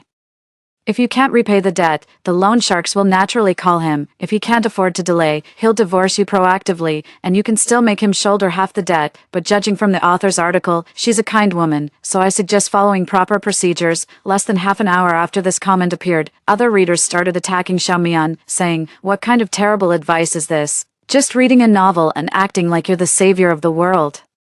Look at how full of yourself you are." To protect this enthusiastic reader, I have hidden his comment. In the past 6 months in Yun City, I got a new phone number, and my contacts list only includes colleagues and the hotel owner. I didn't cancel my previous phone number either. I kept it in my old phone, set it to airplane mode, and occasionally turn off airplane mode to check messages, just as a spice for life. Through my old phone, I've intermittently learned about the situations at both my parents' and in-laws' homes during the 6 months since I left. Husband Ryan went from sending dozens of messages daily with long essays at the beginning to now sending just a message every 10 days or so. The frequency of his messages keeps decreasing, and the texts are getting shorter and shorter. They're almost all pictures now, either our son getting hurt and falling down, mixed with a few photos of my mother-in-law being hospitalized. The most recent text message was still half a month ago. "Honey, where are you? Please come back soon. In the 6 months since you left, both our son and I have missed you so much. My mom twisted her ankle recently while picking up and dropping off Dylan. It's been half a month and it's still not healed. If you were here, that would be great. On my way home from work today, I passed by a flower shop and remembered you like roses, so I bought a bouquet. When I got home and put them in a vase, I realized you weren't there. I have to admit, I'm somewhat impressed by his acting skills. If he misses me, it's probably because he's lacking that housekeeper who does the laundry, cooks, and shuttles the kids around for free." Still no reply. I guess the motivation to push him toward divorce isn't strong enough yet. Set the old phone to airplane mode. Planning for my future. Save some money and travel to places you've always wanted to visit. The after-school program runs from 5 p.m. to 9 p.m. with fixed working hours and manageable stress levels. Perhaps it's because I'm quite patient when tutoring children and good at guiding students to complete their homework proactively and efficiently. I received consistent praise from parents, with some even using connections to approach the program owner to have their children tutored by me. Though the owner declined, the after-school program operates on the principle of responsibility with small class management, and I am in charge of first-grade students. In tutoring and communicating with students, I have also found great joy. I take delight in every bit of progress my students make, and through my interactions with them, I gradually help them discover learning and problem-solving methods that suit them. I've made 1 or 2 friends, and we meet up in the afternoon to go shopping and drink bubble tea, mostly writing in the rental apartment, occasionally contributing essays and poems to public accounts. When life gets busy, boredom fades away. After a year and a half, perhaps I'm able to bear it anymore. When I open my old phone, it lagged for a long time, flooded with messages and sparse text. In the past 6 months, My husband initiated the divorce, and his tone became increasingly impatient. I want a divorce. I can't live like this anymore. I'm playing both mother and father, and I still have to take care of the two elderly parents at home. On a certain messaging app, a cousin sister who's fairly close to me once sent me a message about her situation at her in-laws' house. Jane, my dear younger sister, how have you been lately? Since you left nearly 2 years ago. Auntie's family seems to have had nothing but bad luck. In my opinion, they've only themselves to blame. Your younger brother got a girl pregnant, and her family is demanding 400,000 yuan in bride price before they'll agree to the marriage. Your mother calculated it and wants to get a daughter-in-law without paying a single cent in bride price. The other party had an abortion and sent the baby to your house. Your father was so furious that he gathered a bunch of his mahjong buddies and beat up the girl's parents. The whole thing blew up into a huge scandal. Your parents are desperately trying to get news of you. This news was already from 6 months ago. Looking at the words, I could feel my cousin's kindness. Perhaps because I was hurt by my parents and husband, I viewed everyone around me as a bad person. Thinking about it now, perhaps I was too pessimistic.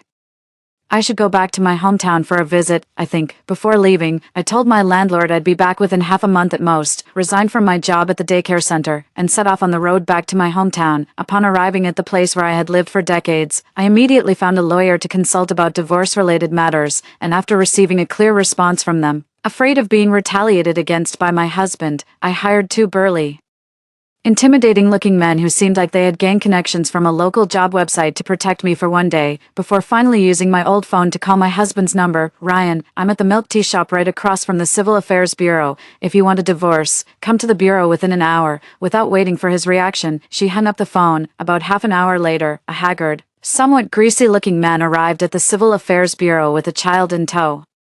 Muttering curses under his breath, from time to time, he glanced toward the milk tea shop. Sure enough, this man was my husband. As soon as he entered the milk tea shop, he looked around. Upon seeing me, he yanked the child hard and strode quickly toward me. You fucking bitch. It's been almost 3 years since you left. I ought to kill you. How dare you show up in front of me? Before he even reached me, he was spewing obscenities and charging at me with his fists clenched. You big man.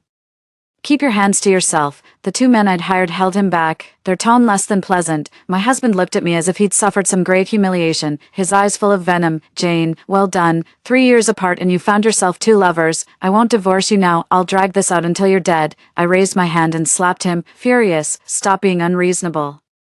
If it weren't for your parents constantly picking faults with everything I do, complaining that my cooking is bland or calling me a freeloader, and your whole family inciting the kids to deliberately go against me, I wouldn't have to be the villain for disciplining the children. You just said it yourself. We've been separated for 3 years. There's no love left between us. Fine, don't divorce me. I don't care as long as you're okay with being cuckolded. I can move back to your house, too.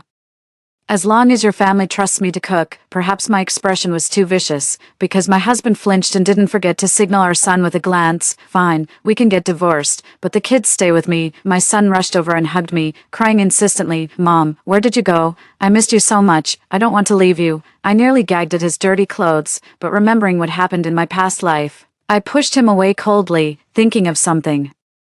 I changed to a sad yet deliberately strong expression and coaxed. Mommy and Daddy can't live together anymore. Daddy doesn't want you to be raised by me, but Mommy will come back to see you whenever I can. Upon hearing this, my son started crying in protest, while my husband, unusually calm, said, I've never seen such a heartless woman. If you don't want the kids, I'll take them. You want a divorce? Fine, I'll grant you that. I was more than happy to oblige, and accompanied by 2 security personnel I had hired, I went to the Civil Affairs Bureau to obtain the divorce certificate. As I walked out of the Civil Affairs Bureau, holding that red divorce certificate in my hand, I finally felt truly free to lower my ex-husband's guard. I even pretended to be reluctant, looking back at my son 3 times with each step, and only laughed out loud after they had left. For safety reasons, I didn't want to stay in that place. After paying the wages to the 2 security guards I had hired, I took a taxi directly to the train station and bought a high-speed train ticket to Guisien that departed 45 minutes later. That phone card along with the old phone was completely abandoned. I never paid any more phone bills, and it was disconnected after a few months. In Guisien, I set up a small stall selling fried potatoes and fried rice. Business was good. The old city and past events seemed to become just a passing breeze, once hurtful but now gone in an instant. My novels have never really taken off, and my income fluctuates. I've made a few friends online, and sometimes I indulge myself by closing my stall to travel around. Story 2. The nine-tailed fox sister caught the prince's eye, and he sought to form a beastkin pact with her, but I discovered a spectral woman clinging to the handsome prince, her crimson maw hungrily draining my sister's life essence, watching my sister's weakening form. I shattered the contract with all my might, shielding her with young energy as we fled, yet afterward, she accused me of meddling, claimed I'd destroyed their sacred bond and ruined their love. Seizing my moment of exhaustion, she severed my fox tail and shoved me off the cliff, her violet eyes gleaming with triumph. When I opened my eyes again, I'd returned to the day my elder sister swore her covenant with the prince. Miri, mark my words. If you dare interrupt my covenant ceremony with his highness, I'll kill you, inside the carriage. My sister Adira gripped my arm while her foxtail whipped across my face. Pain jolted me awake, my face drained of color, the sensation of shattered bones still vivid. Both Adira and I were beast folk, dwelling year-round in mountain forests with little human contact. Returning from the capital one day, she confessed the human prince had fallen for her and proposed a bonding ceremony, invited to the royal manor. I discovered the prince's impure motives. His designs threatened Adira's very life. 1. As Adira grew weaker by the minute, I tore up our contract and single-handedly held off the prince's guards, fighting our way out of that den of vipers. Just as safety was within reach, she knocked my exhausted self unconscious and severed all 9 of my tails. She stomped madly on my desperate fingers clinging to the cliff edge, cackling, "You'll never ruin my love with the prince or strip me of my glorious position as his consort. Had the prince and I not schemed together? Killing you might have been impossible. You've always envied everything about me since childhood, pretending to care while scheming against me. Did you think I wouldn't notice? Drop dead. With you gone, no one will stand between me and my prince." So in her eyes, every word I ever spoke to her was just deceitful manipulation, all to destroy her happiness. She believes I covet her love, unaware that my yin-yang vision reveals horrors invisible to ordinary eyes. A vile ghost clings to that prince, draining the life essence from all around him. The entire manor has become a den of the living dead. Prince Silas only formed a bond with Adira to exploit her dominant constitution. For years I've drained my young energy to shield her from malevolent spirits, keeping her safe all this time, yet she's never trusted me. Though twins born of the same mother, my young Tareen, the demon couldn't touch me. So it made Silas plot my death. Who would have thought I'd survive the prince's assassins, only to be killed by my own sister. I'll take this 9-tailed fox back to Eva stole for his highness. He'll surely love me more. In despair, I plunged into the bottomless abyss, my body shattered beyond recognition. All those years clinging to each other for survival were a mistake, a terrible, terrible mistake. If given another chance, I swear I'll never protect her again, nor lay down my life for her. The carriage halted before Prince Silas Manor, and I turned to speak to Adira. "I'll consent to your marriage pact with his highness. You needn't worry." Adira's expression froze momentarily before dawning comprehension. "Stop pretending, Miri. I know this stings. I'm betrothed to the royal prince now, soon to be his noble consort, while you'll remain nothing but a lowly beastkin, forever beneath my station. What good is being a pure-blooded 9-tailed fox, still inferior to humans?" She repeated these cruel words countless times. The social divide between humans and beastkin was vast. To improve their lives, many beastfolk desperately seek bonding contracts with humans. Just securing such a pact means breaking through class barriers. Adira's bond with the prince propelled her to new heights, instantly transforming her social standing. But I've never believed beastfolk are inferior beings who must rely on humans for survival. When she hurled insults at me, I simply chalked it up to lovesick madness. After all, we're sisters by blood. If I don't protect her, who will? Only through death did I realize no blood ties can make a devil in human skin offer genuine love. Since she's so enamored with mortal luxuries and so convinced of her love, I'll step aside. May she get what she desires. Whether it proves to be honey or hellfire, that's no longer my concern. Oh, your highness. Her tone suddenly brightened as she skipped down from the carriage. Prince Silas caught her in an adoring embrace, his eyes brimming with tenderness. "Careful now, Adira, don't trip." His gaze shifted playfully. So this must be Miri. Silas possessed striking features and a towering frame, his noble bearing accentuated by exquisite robes. His back was slightly hunched, with his right shoulder habitually drooping. I raised an eyebrow as a female ghost clung to him, grinning excitedly while drooling at Adira. She suddenly turned to look at me, then shrank back. A flicker of disappointment crossed Silas's face. Adira, who had been watching closely, mistakenly thought Silas was disappointed with my appearance and shot me a smug glance, as if saying, "See, the prince only has eyes for me, that fool only has men on her mind." I pondered carefully. Silas must have realized my intensely young constitution makes me useless as nourishment for female spirits. Silas quickly composed himself and looked at me solemnly. Sister Mire, I sincerely wish to form a bond with Adira. I'll make her my princess consort and love her all my life. I beg for your approval. Adira buried her blushing face in his embrace, utterly blissful. How laughable. It wasn't Mire he truly loved. That female spectre was likely his real beloved, too. He'd sacrifice hundreds of lives just to keep that vengeful spirit alive, before I even stepped into the royal manor. I could feel the oppressive resentment hanging in the air, and Adira would soon become one of them. Adira shot me a displeased glare, so I quickly put on a cheerful smile and said earnestly, I agree, of course I agree. If elder sister is willing, how could I possibly object? The prince is such a refined gentleman, this marriage alliance would be elder sister's great fortune. Why wait for an auspicious date when we have today? Shall we proceed with the ceremony tomorrow? Once the covenant is forged, their lives become intertwined, sharing even their vital essence. For that female spectre, feasting to her fill is as easy as snapping her fingers. Without my yang energy shielding her, Adira will endure daily gnawing agony until her flesh rots and her life force dissipates. When the full moon rises, the vengeful spirit will slip into her skin and be reborn, no matter how heartbroken she is. I won't protect her anymore. Silas arranged a side chamber for me. I'd barely closed my eyes when Adira barged in. That incessant tail swishing behind her was downright irritating. My head is killing me. Do something about it now. She smacked me in irritation, but I was too exhausted to bother with her. I already approved your bond with Silas. Stop pestering me. Doesn't Silas dote on you? Go bother him instead. Adira glared at me darkly before shouting in my face. So quick to show your true colors. I knew you've always been jealous of me.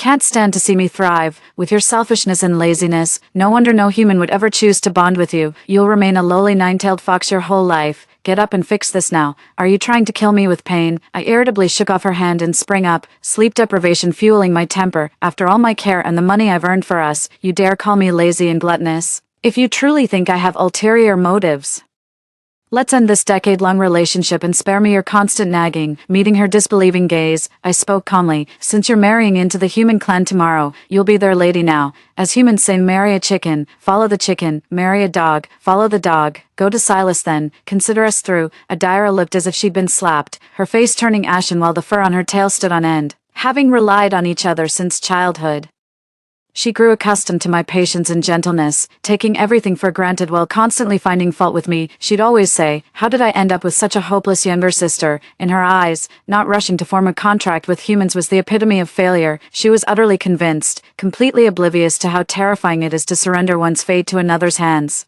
I see you're just bitter about my betrothal to the prince, spouting nonsense out of spite. 3.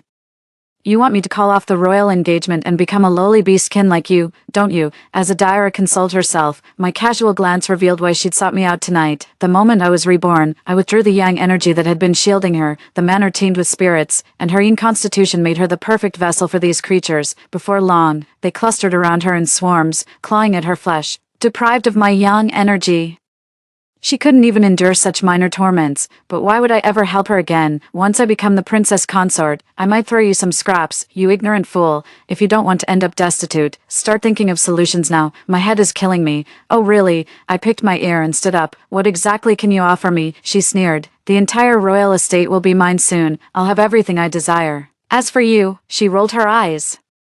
Whatever I give you would be better than what you've got now. Besides, you don't deserve finer treasures anyway. I nearly laughed in bitter amusement. After all these years of protecting her, I never expected anything in return. Just having each other's company and mutual care was enough to satisfy me. Yet deep down, she'd always looked down on me, considering me lowly and worthless. Not only did she constantly belittle me, but she also shamelessly mocked my sincerity.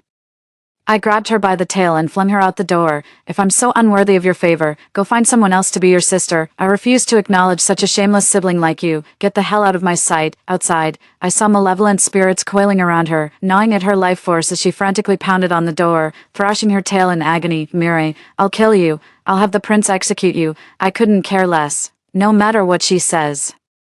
It leaves me completely unfazed. If Miriam's can torment her this much, how will she endure the ravenous wraith after the pact? A smirk curled my lips, brimming with dark satisfaction. As for Silas, let him come if he dares. I'll gladly return the favor. Late at night, I slipped away from the prince's manor and wandered through the bustling capital. In my previous life, upon arriving at the manor, I eagerly helped Silas capture over 80 malevolent spirits. sealing them in my magical vessel to restore vitality to the estate. I warned Silas that the female ghost on his shoulder had long lost her sanity, merely deceiving him through base desires. Once that spectre finishes draining his life force, her ravenous hunger would make him the next meal, but Silas took it as a provocation and conspired with Adira to kill me the very next day. This time, we'll see who dies first. Before long, my footsteps faltered.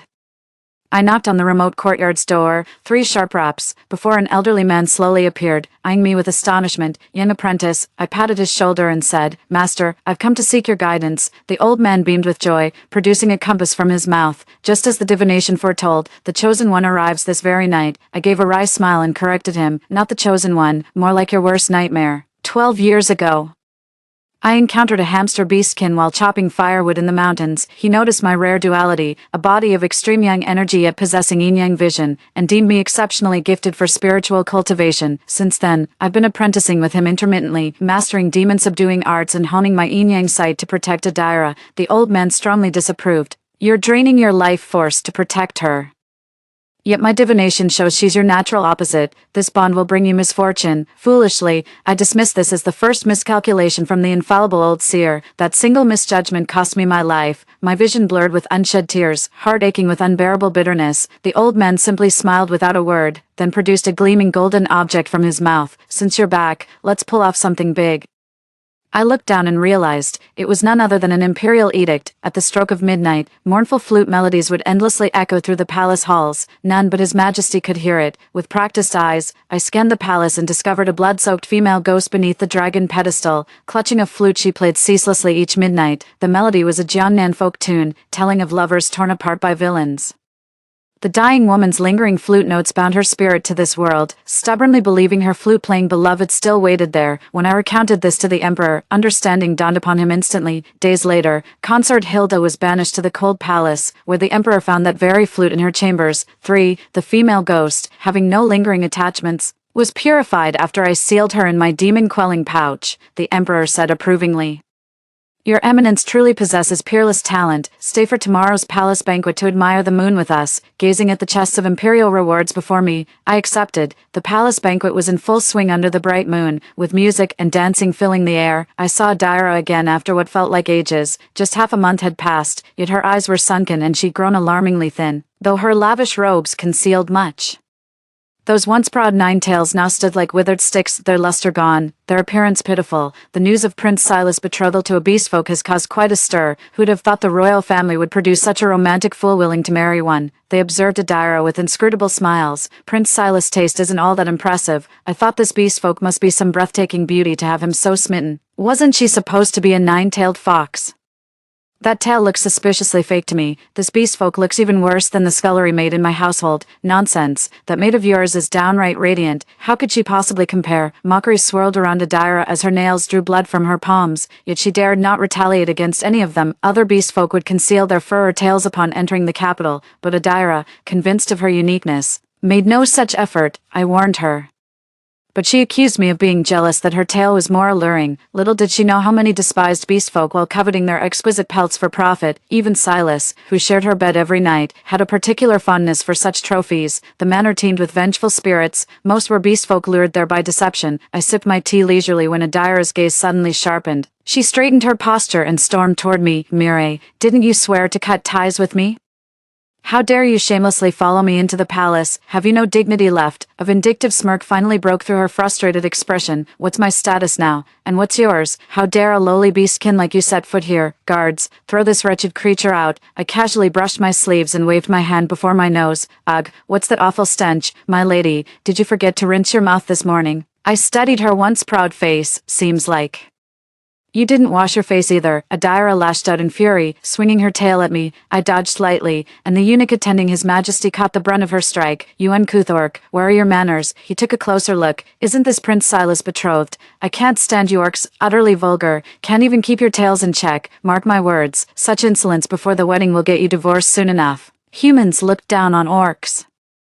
and the emperor deemed them lowly creatures. Even the nobles who kept orcs as pets shared this disdain. Silas really went all out for that female ghost. The eunuch's voice suddenly shifted when he saw me. Good heavens, Miri, what are you doing here? Didn't His Majesty summon you to sit by his side? I smiled faintly. I prefer quiet. This spot suits me better, he hastily explained. I wasn't referring to you earlier. A beast folk of your standing is different from them. Do as you please, even if you overturned this banquet, it'd be no matter. I watched the sycophantic eunuch without a word. Adira shrieked in disbelief nearby. What nonsense are you spouting? She's just a lowly beast folk. Don't be fooled by her. Drive her out at once. What's all this commotion? The commanding voice cut through Adira's tantrum as His Majesty approached. Recognizing me, his stern expression softened. Miri, he said with a glance at the eunuch. Why hasn't our guest been properly seated? Such clamor is no way to treat distinguished company. The eunuch trembled as he bowed. Your Majesty, this humble servant came seeking the master, only to be waylaid by. The emperor finally noticed Adira, his expression darkening at the sight of her multiple tails. Adira stepped forward eagerly, simpering. This humble Adira pays her respects to your Majesty. The emperor ignored her completely, turning instead to summon me, Master. Please join me at the high table. Let's not have our mood spoiled by riffraff. The nearby dignitaries burst into laughter, while the so-called riffraff Adira turned pale with rage, desperately trying to hide her tail. Suddenly her eyes lit up as she cried out, My lord, your humble servant is here. Without thinking, she threw herself into Silas' arms, only for him to instantly push her away upon seeing the emperor. Adira's body was already drained of strength, and that single push sent her crumpling to the ground. Silas scrambled to help her up, hastily dragging her into a bow before the emperor. Silas, control your subordinate, the emperor sneered. Seems your mind isn't the only thing that's defective, your vision's failing too. Silas's fists clenched at the insult, but he could only bow his head lower in submission. Your Majesty is absolutely right. I shall keep a close eye on her. Let's go, Master. I walked past gracefully as Silas furtively raised his head, his gaze turning inscrutable when it met mine. I released the 1,000-mile listening device my master had given me, catching Silas's furious roar. Didn't you say she was just a good-for-nothing? Since when did she catch His Majesty's fancy? I don't know either. His Majesty must have been deceived by her. My prince, you must believe me. Enough. Silas cut her off. She's now an honored guest of the palace.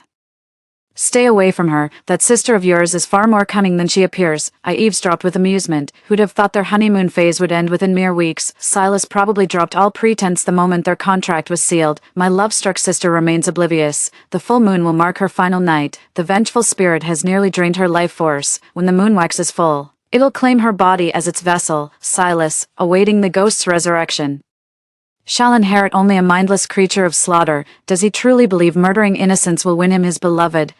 It was wrong from the very beginning. The dead can never return, even if he leaves me be. I can't forget the agony of being torn apart in my past life. None of the masterminds shall escape my wrath. I presented the divination signs and addressed His Majesty solemnly. Through today's divination, the direction of calamity has been revealed. Northwest, where countless restless souls linger. If this scourge remains unchecked, it may jeopardize the kingdom's fortune. The emperor's gaze darkened as it fell upon Silas, who was already deep in his cups at the banquet. Silas' princely estate stood precisely in the northwestern quarter of the capital. I knew when to stop and didn't overstep, taking my leave for the village right after the banquet. His Majesty was thoroughly pleased with me and rewarded me with several chests of gold and silver. By chance, my senior brother returned from his travels across the realms, and our master prepared a feast. Our humble courtyard brimmed with joy. Word of my reputation spread, and soon countless people came seeking my help to ward off evil spirits each day. A knock came at the door, but I froze when I saw who stood there. The 15th was just 2 days away. Yet there Adira stood at my courtyard gate. She'd withered beyond recognition. I barely knew her, skin clung desperately to bone, her hair like brittle straw. All 9 tails vanished without trace. She collapsed to her knees, sobbing uncontrollably. Miri, please save me. When she turned around, I realized her tail wasn't hidden. It had been severed. Blood gushed from her tailbone, the exposed flesh already festering. Looking at Silas's face, I realize appearances can be deceiving. He showed his true colors so early, not even worried Adira might leave. Silas cut off my tail. That shameless bastard, he's trying to kill me. Ever since our pact, I've been in unbearable pain every day. He refuses to treat me and locked me in a secret chamber. There's a demon in that chamber. Miri, save me. It's going to devour me. I can't die like this. I pushed her away, feigning confusion. How could that be? He adores you. Why would he ever do such a thing, sister? You must be pulling my leg. I've got it. A thought struck me. You must have quarreled with Silas. What's the big deal? Lovers' spats always blow over. Go apologize before he really leaves you. You've probably been lazing about and upset him. Listen, I patted her shoulder. Wash his highness clothes and cook him a feast when you're back. He'll dote on you for sure. I babbled incoherently, throwing every insult she'd ever hurled at me right back in her face. Adira kept shaking her head. Reduced to nothing but tears, I turned a blind eye, kicked her aside and slammed the door shut. An enraged scream came from behind the door. Miri, you heartless wretch. How dare you abandon your own sister, after all I've done for you? I'm your elder sister. My face was ice cold with indifference. Now you remember I'm your sister. Too late, we cut ties long ago. Your problems aren't mine. Another roar came from outside the door. The master emerged from the inner room upon hearing the commotion. I quickly grabbed his arm. Master, let me handle this. Don't trouble yourself. The old man shook me off with a snort and flung the door open violently. Adira face planted hard, but as she scrambled up to charge inside, the old man's compass smacked her forehead with a thunderous crack. Get the hell out of here. If you disturb Miri again, I'll exorcise you for good. The master patted his demon pouch, where countless subdued creatures howled in agony. Adira immediately wet herself in terror and scrambled away on all fours. This scene felt hauntingly familiar. In my past life, my master avenged me in exactly this manner. When the old man learned of my death and rushed to the royal manor, he found it seething with vengeful spirits. Ecstatic Silas still clutched my nine-tailed fox, while Adira had long been drained of essence and flesh, leaving only a hollowed-out husk. Silas gazed passionately at the female specter before him, trembling with excitement. Fiona, I can bring you back now. We'll be reunited any moment. The ghostly woman smiled tenderly before plunging with a thud into Adira's desiccated corpse. Gradually, the corpse began to swell, regenerating flesh and blood. Adira, she murmured as her eyes fluttered open, before the vengeful spirit could strike Silas. The master leapt into the air, producing talismans from his mouth and slapping them onto her in rapid succession. Amid Silas's enraged roar, the ghost's malevolent aura pierced the heavens before the master sealed her into a spirit-trapping pouch. Silas grabbed his sword and lunged at his master with murderous intent. I'll kill you. Give Fiona back to me. Give her back. With a mere flick of his hand, the master sent Silas flying 10 feet away. I was going to make Fiona a cloak. After finally obtaining the pelt of a purebred nine-tailed fox, I was so close to seeing her again. The master snatched my tail with an icy expression. If you're so desperate to see Fiona, then go meet her in the underworld. The blade pierced Silas's chest in an instant, his eyes wide open, forever unseeing. Tears blurred my vision as I sniffled. Knowing I'd been fortunate enough, fate granted me a second chance to see my master again, to rewrite my own destiny. May those who wronged me meet with bitter ends. Under the full moon's glow, I slipped unseen into the royal manor. Though Adira was not my purpose, this royal mansion has become a living hell, its cursed location trapping vengeful spirits that refuse to depart. If left unresolved, these wrathful ghosts will eventually break free and wreak havoc upon the common folk, having been honored with the title of Grand Master. I cannot stand idly by. The mansion stood in eerie silence. Not even a maid could be found, devoid of any signs of life. Wraiths drifted about with piercing shrieks, yet my vital energy kept them at bay. Following the female specter's presence, I reached the study and opened the hidden chamber. Sister, you've come to save me. 5. Adira cried out excitedly. The chamber was dank and oppressive, yet a hole in the ceiling allowed moonlight to stream in. Where the moonlight fell stood an ice bed, upon which Adira lay motionless. The ice bed gleamed crystal clear, while her body decayed like rotting sludge. I turned my head, but Silas was nowhere to be seen. My heart sank as I looked up and spotted a concealed black net hanging above the chamber, ready to descend. This is a long-lost magical artifact. In an instant, I realized their plan, to transform me into an extreme physique like Adira's using that net. I cast my talismans, but escape proved impossible. Bound tight in the dark web's grasp, Adira leapt from the bed, her violet eyes blazing with excitement. I knew that fool would come, my lord. Now the demons will be drawn to her instead of feasting on our flesh. Silas emerged slowly, wearing an inscrutable smile. I stared at that idiot Adira. She still hadn't realized Silas was the mastermind behind everything. Your sister's nothing special. Didn't expect her to be this easy to capture. Silas grinned widely as I noticed the female ghost on his shoulder growing restless, drooling all over the floor at the sight of me. How disgusting.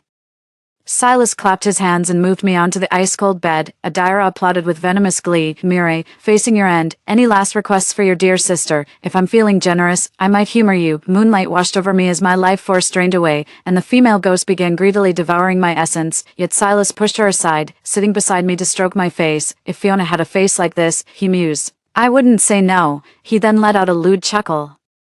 Adira desperately tried to pull him away, only to be slapped aside. Ugly wretch, I've had enough of you. You're not half as useful as your sister. Just a few puffs and you turned into this disgusting mess. Under Adira's disbelieving gaze, Silas rose to his feet and laughed triumphantly. Go on, Fiona, devour her, come back to life. The moonlight grew brighter. Just as Fiona was about to lick my hand, I tore free from the black net and hurled the ice bed at Silas. Like hell I will.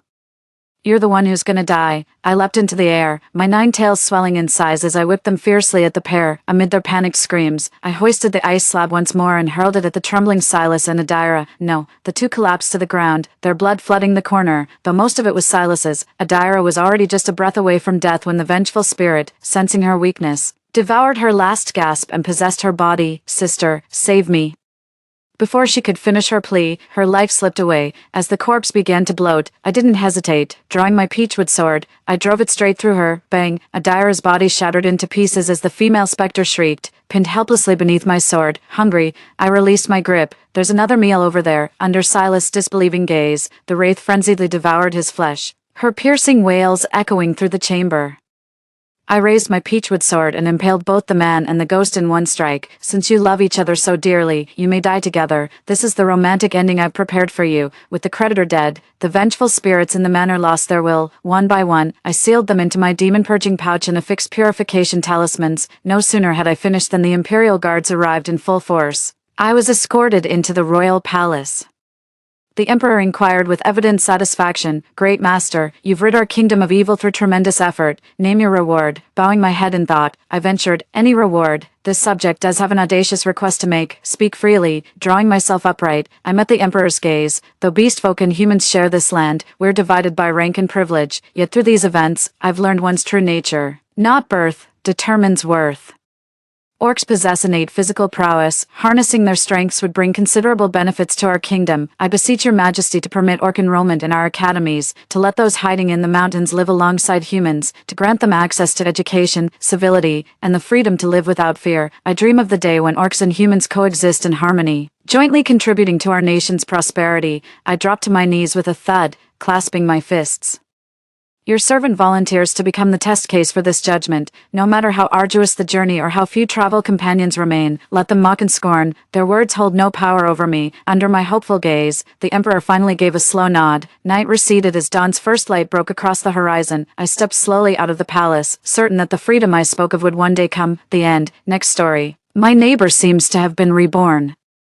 Or possibly returned from an apocalyptic future. She hoards supplies recklessly using her space, buys materials frantically, and has even cut ties with the family who abandoned her in her past life. To report to the authorities, I had no choice but to disguise myself as a good neighbor and secretly observe her. Eventually, to her horror, she found that the apocalypse seemed not to have arrived. As I stepped out of the house I was temporarily renting with the landlord, I happened to bump into Elise returning home, petite and thin. She looked around cautiously as she went upstairs, always on alert. Due to my professional habits, my gaze suspiciously fell on the numerous shopping bags in her hands, 20 packs of compressed biscuits, 5 boxes of self-heating rice, 2 boxes of instant noodles, 10 cans of meat, 20 packs of sugar, a dozen energy drinks, duct tape, space blankets, blackout curtains.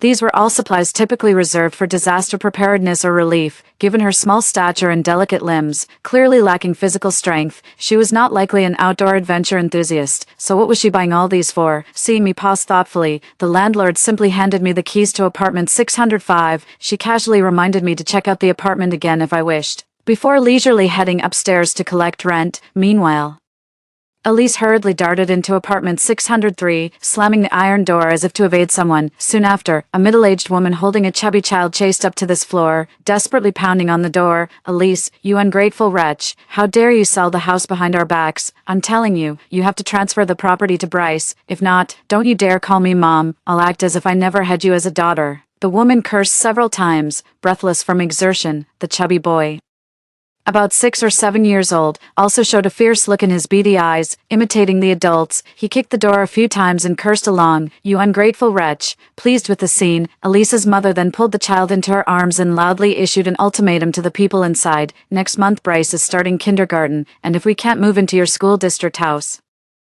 I'll see you for being unfilial. I'll also bring Bryce to your company and create a scene until your job is gone, so you can't enjoy your conscienceless good life." She rudely spat several times towards the doorway and walked away cursing. After the commotion in the corridor had completely subsided, the door to 603 slowly opened. A pale-faced Elise stared in the direction the mother and child had disappeared, muttering to herself, "Ha, not only did you take over my house in my past life, but you cold-heartedly drove me out and left me to die in the apocalypse. How could I be so foolish now that I've been reborn? Such a cursed family, better off without them." The petite girl emitted a surprising amount of hatred, her eyes firmly resolved as she closed the door. Standing unnoticed in a blind spot, I accidentally witnessed the entire scene clearly. Past life, apocalypse. This sounded quite intriguing. Just then, the landlord, having finished collecting rent, came downstairs, her face beaming as she smiled at me. "How do you like it, Miss Fiona? Is apartment 605 to your satisfaction?" "Very much so." After prepaying the deposit and rent, I immediately moved into the empty room. Once I confirmed that apartment 605 had no hidden cameras or listening devices,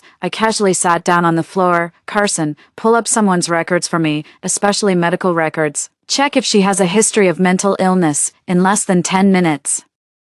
My colleague from the Special Intelligence Department sent over Elise's detailed profile. According to the records, Elise is 26 years old and was employed at a promising news media company. The young woman had saved diligently to buy a studio apartment in a suburb of City A, but 3 days ago, Elise not only quit her promising job but also mortgaged her newly renovated apartment to the bank, borrowing $1 million at this moment. My 5 years of excellent performance in special intelligence told me that there was something wrong with this girl. Could she really have been reborn? As for the apocalypse, in these peaceful and prosperous times, could it really be coming? Too busy until 2 in the afternoon, I finally finished cleaning the 50 square meter rental. As I was dragging 2 heavy black trash bags downstairs, I ran into Elise from across the hall. She was descending the stairs while making a phone call, seemingly reserving a table at a restaurant. Upon seeing me, a stranger, she scanned me warily. However, seeing my dusty and disheveled appearance, she slowly let down her guard. Thinking of establishing a rapport with the target, I smiled warmly and greeted her. "Hello, I'm Fiona, the new tenant in apartment 605. I'll be counting on your support in the future." Elise ignored me and walked down the stairs by herself. I followed Elise downstairs, pretending to casually carry a heavy trash bag, always keeping a 5-step distance from her. Taking advantage of a few steps ahead, I could clearly see the content on her phone with my excellent eyesight. Elise was browsing a forum discussing post-apocalyptic fantasies and was making a list of supplies to hoard. After descending the stairs, she drove off in an off-road vehicle from the parking lot, familiar with the road conditions and maintaining a steady speed. However, according to her records, Elise had never learned to drive, didn't even have a driver's license, and the car was rented temporarily. I hesitated for a few seconds between reporting her for driving without a license to the Transportation Authority and continuing to observe her. Eventually, I chose to hail a taxi parked by the roadside. "Mister, please follow that off-road vehicle up ahead." "Why, she's driving pretty fast, and I'm a law-abiding citizen, you know." The taxi driver, speaking with a local accent, reluctantly drove slowly. I had no choice but to flash my ID in front of him, which scared him into stepping on the gas to catch up with Elise. Stopping in front of a duck blood noodle soup restaurant. Duck blood noodle soup. I was sure that this restaurant only sold duck blood noodle soup and was not involved in any illegal transactions. To figure out Elise's purpose, I disguised myself and sat in a corner to eat. I watched as Elise devoured 5 bowls of duck blood noodle soup almost without chewing, swallowing the food the moment it reached her mouth, her eating becoming almost compulsively mechanical towards the end. I frowned and noted down my observations. Elise's behavior was indicative of a stress response from experiencing severe, prolonged hunger. After finishing 5 hot bowls, she even licked the bowls clean. Before leaving, she asked the owner to pack up 50 extra spicy servings of duck blood noodle soup. Elise then ran through several streets, ordering food from different restaurants. As I passed her, I overheard her whispering, "Hee, visiting multiple restaurants makes it less noticeable. After all, with so many customers, how could the owners remember what I ordered?" Watching Elise happily bounce into her car and drive away, I shook my head helplessly. "Boss, what did that girl in the white dress order?" "Oh, that young lady. She ordered 50 servings of duck blood soup. It's my first time seeing someone pack so much." I remember it clearly. "Oh, she ordered 50 servings of pork intestine noodles. Oh, she ordered 50 servings of crossing the bridge rice noodles." The restaurant owners had a lasting impression of her. They completely exposed Elise's cover. Her excuse for ordering was invariably work overtime meals for her company, but according to my investigation, she had already resigned from her company. Who is she packing hundreds of servings of food for in a single day? After making rounds in the city and returning fully loaded, Elise drove back to the residential complex, the off-road vehicle parked at the entrance. Elise walked towards the property management office with a satisfied smile and light steps. Meanwhile, I strolled to the off-road vehicle and discreetly disabled its alarm system. When Elise got out of the car, she was empty-handed, meaning the packed food was still in the vehicle. However, after a thorough inspection, I confirmed that the hidden compartment in the back of the driver's seat was indeed empty. Stepping down from the vehicle, I solemnly used the hidden camera on me to take evidence. At that moment, I realized there was a terrifying secret about Elise. I entered the property management office just as it was Elise's turn to receive service, pretending to report an issue with the fire safety system on the 6th floor. I sat a few people away from her. Elise paid a substantial amount to rent a 200 square meter unused warehouse in the complex. Learning that there were no cameras installed inside, she excitedly paid a month's rent on the spot and obtained the keys. She claimed she wanted to start a business and store goods there, requesting confidentiality from the property management. Not only can the warehouse keep things out of sight, and began cooperating. I can't reveal her exact address to avoid the apocalypse, Elise muttered under her breath, thinking herself clever for hoarding supplies when the end times come and living comfortably. I followed her, keeping a distance of about a meter, listening to her murmured thoughts with a complex feeling on my face. Without proper certification or a business license, it was impossible for her, a small office drone, to run a business out of a 200 square meter warehouse. Could it be that she really was hoarding supplies? So, is there really an apocalypse coming? But from the various pieces of information currently held by the state, everything in the world seems normal. No unusual tectonic movements, no extreme weather events, and no fatal biochemical experiments leaking. Back at the apartment, just as I was speculating about the type of apocalypse Elise might have experienced, I suddenly received a call from Cedric, the captain of the special affairs team. Fiona, how's your vacation going? He asked in a gentle and benevolent tone, shedding his usual stern solemnity. Before I could organize my thoughts to report today's findings, he rambled on again. I see you had a serving of duck blood vermicelli soup, a serving of fatty intestine noodles, a serving of noodles, and a serving of tomato and egg sauce noodles today. Binge eating is not a good habit for young people. Today, while I was tracking Elise to gather intelligence, I used the official card for expenses, so the Special Affairs Department had records of it. I glanced at the packed noodles on the table, cleared my throat, and started my report with a serious tone. From the moment I encountered Elise to leaving the property management office, I had packed every detail, including photos and recordings, and sent them over through a secure channel. Boss, I've discovered unusual intelligence in City A. It seems like a person named Elise has been reborn from an apocalypse. I suspect she also possesses a type of space-time freeze, with over 100 bowls of noodly soup disappearing in the car, and still not clumping together. Her space must have some special storage function. Hearing this, Cedric pondered for a few seconds, then I heard him instruct softly, Lee, schedule a psychological assessment for Fiona. Just as I was about to explain, he rattled off again, Fiona, is the pressure of working in the Special Affairs Department getting to you? I understand you young people enjoy apocalypse rebirth novels, but don't take them too seriously. Not enough vacation time. I can give you another month and arrange for a specialist to provide you with psychological counseling. Distracted by the 100 bowls of noodles, I then realized that my speculations about the apocalypse were indeed a bit fanciful, without solid evidence. Such information wouldn't be acknowledged by the Special Intelligence Department, so I must continue observing, proving that Elise is a reborn apocalypse survivor while gathering more information about the apocalypse. Captain, I have to go. What's the matter? My Apocalypse Reborn novel just updated. Goodbye. The next day, fully equipped, Elise left her house early. I followed her to the building materials market, sitting in an inconspicuous van, watching her movements. First, Elise rented a large truck from a dealership, mumbling to herself while picking up the keys. Can't have deliveries to my door. It would expose my exact address post-apocalypse. People became more energetic and no longer needed any tea. I am a good citizen. I will definitely cooperate with the authorities. He turned around, copied a list of goods from his ledger, and handed it to me. As I turned to head to the next shop, he mysteriously pulled me aside and handed me his mobile phone.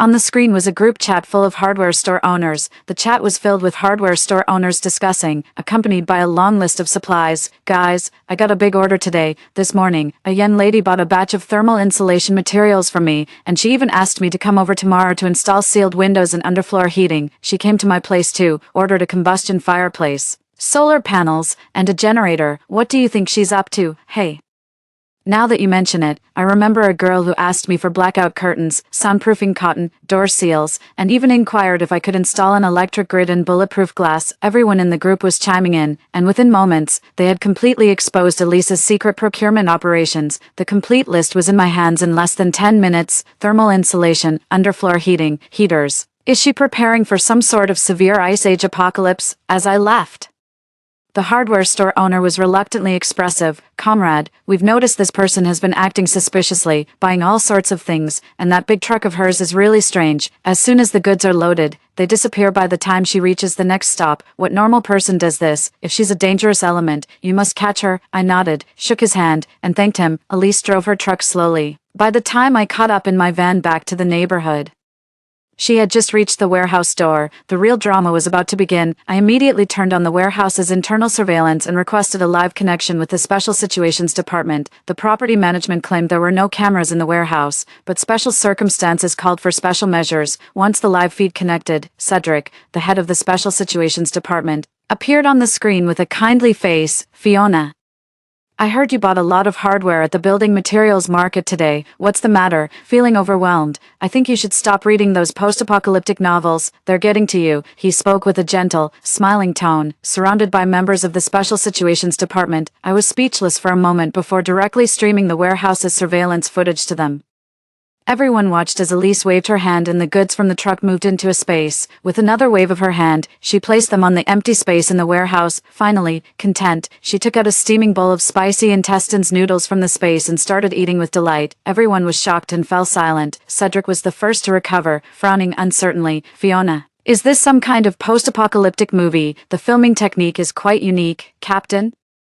"This is live surveillance," I explained helplessly, signaling the technicians on the screen to verify the authenticity of the footage. Several tech experts immediately started analyzing the warehouse surveillance with their computers. After a thorough professional analysis, it was confirmed that those images were indeed not edited. The Special Situations Department members were shocked, exchanging silent glances. Although it was known that there were people with special abilities among the public, a space manipulating ability was unheard of. Cedric, who had always been skeptical about my theories on the apocalypse, also changed his expression. After pondering for a moment, he finally decided to investigate the matter. "Fiona, did you get the list of materials Elise bought today?" "Yes, Captain." "Carson, take the list and a search warrant to the warehouse tomorrow. Say it's to inspect for unauthorized construction." "Calvin, pull up all surveillance footage of Elise from the past month and investigate her activities." "Haley, thoroughly check recent unusual reports, especially those related to climate change." "Fiona, try to make contact with Elise. I need more evidence." "Understood, Captain." For the Special Situations Department, it was an unbelievable night.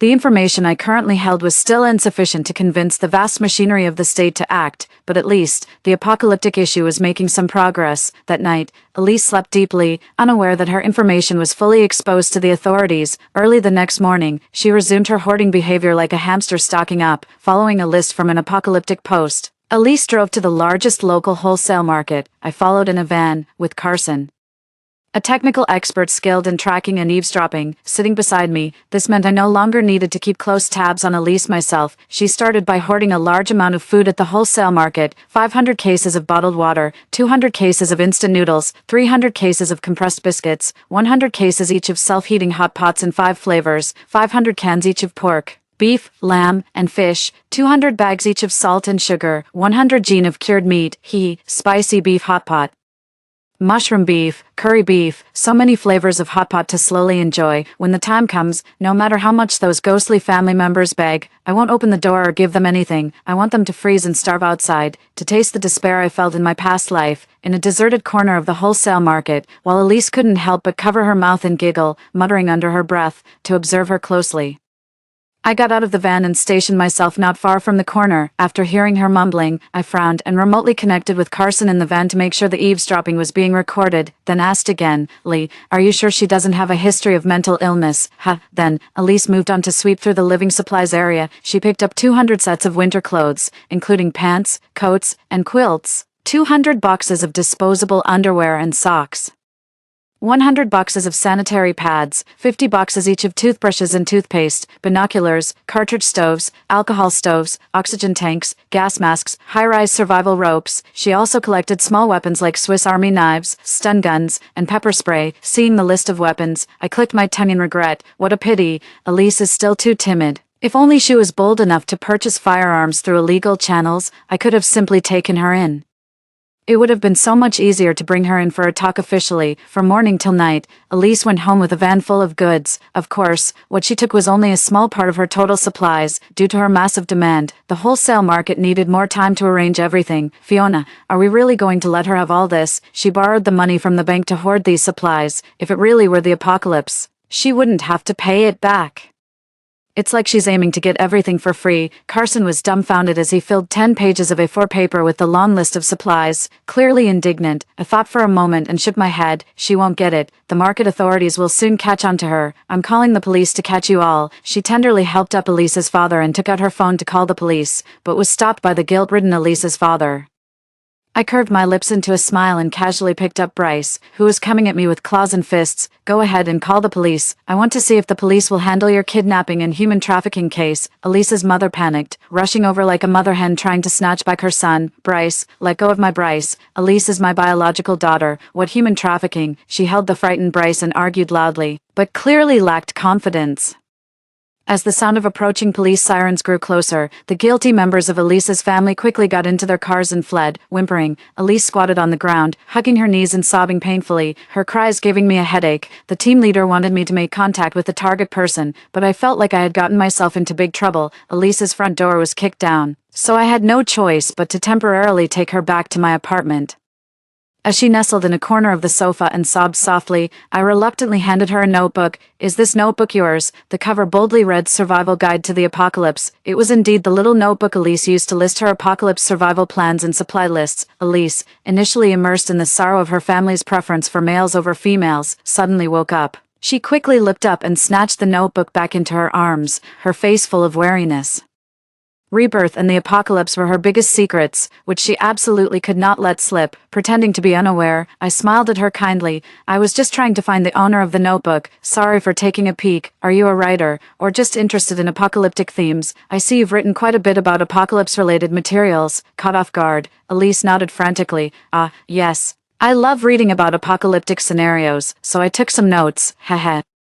She laughed nervously, unaware of how stiff her facial expression was. Seeing this, I couldn't help but wonder if this person could really survive in an apocalypse. As the atmosphere grew silent, to lower Elise's guard, I continued the conversation. What a coincidence. I'm also interested in apocalyptic themes. Although it's a bit presumptuous, I must say some of the information you've collected seems a bit off. Perhaps because of my gentle tone, Elise gradually calmed down. She tilted her head and finally couldn't resist asking out of curiosity, where is the mistake? I easily tricked the notebook out of her hands again, cleared my throat, and began to correct her. For example, you've stockpiled generators, but generators generally need batteries, and battery resources are consumed too highly. You might try hand-cranked or solar ones. Stockpiling firewood for burning isn't feasible, as smoke on high floors can't be concealed and may expose your location.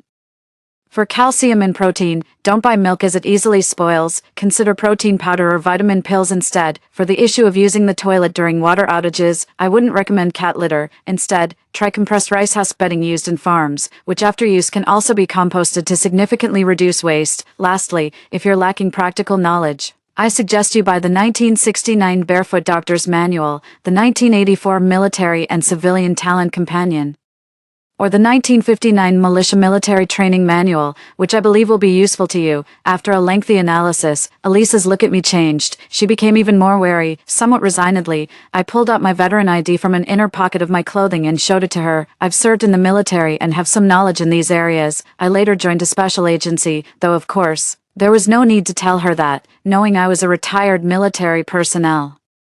Elise's tense body suddenly relaxed, the panic visibly faded from her round little face. Then, fiddling with the corner of her clothes, she stammered a question to me. So, if I wanted to buy a gun, what channels are there? I raised an eyebrow, signaling to Carson, who was hiding in the next room, not to act rashly. Then I patiently explained to her, the type of apocalypse you're envisioning involves extreme cold, right? Yes. Carson next door flicked his ears.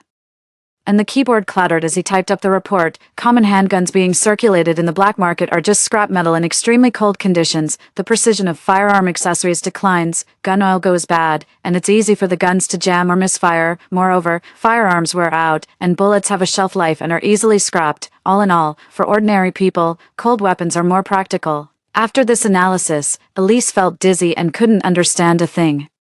However, she was relieved to finally understand one critical thing. With her own intelligence alone, she simply couldn't survive in a post-apocalyptic world, so Elise decided to find teammates and stick with them. Elise cautiously stood up, drew the curtains, and locked the door. Then she sat next to me, her face tense, and took my hand solemnly to reveal the biggest secret of her life. What I'm about to say might sound incredible, but you must believe me. All right, go ahead.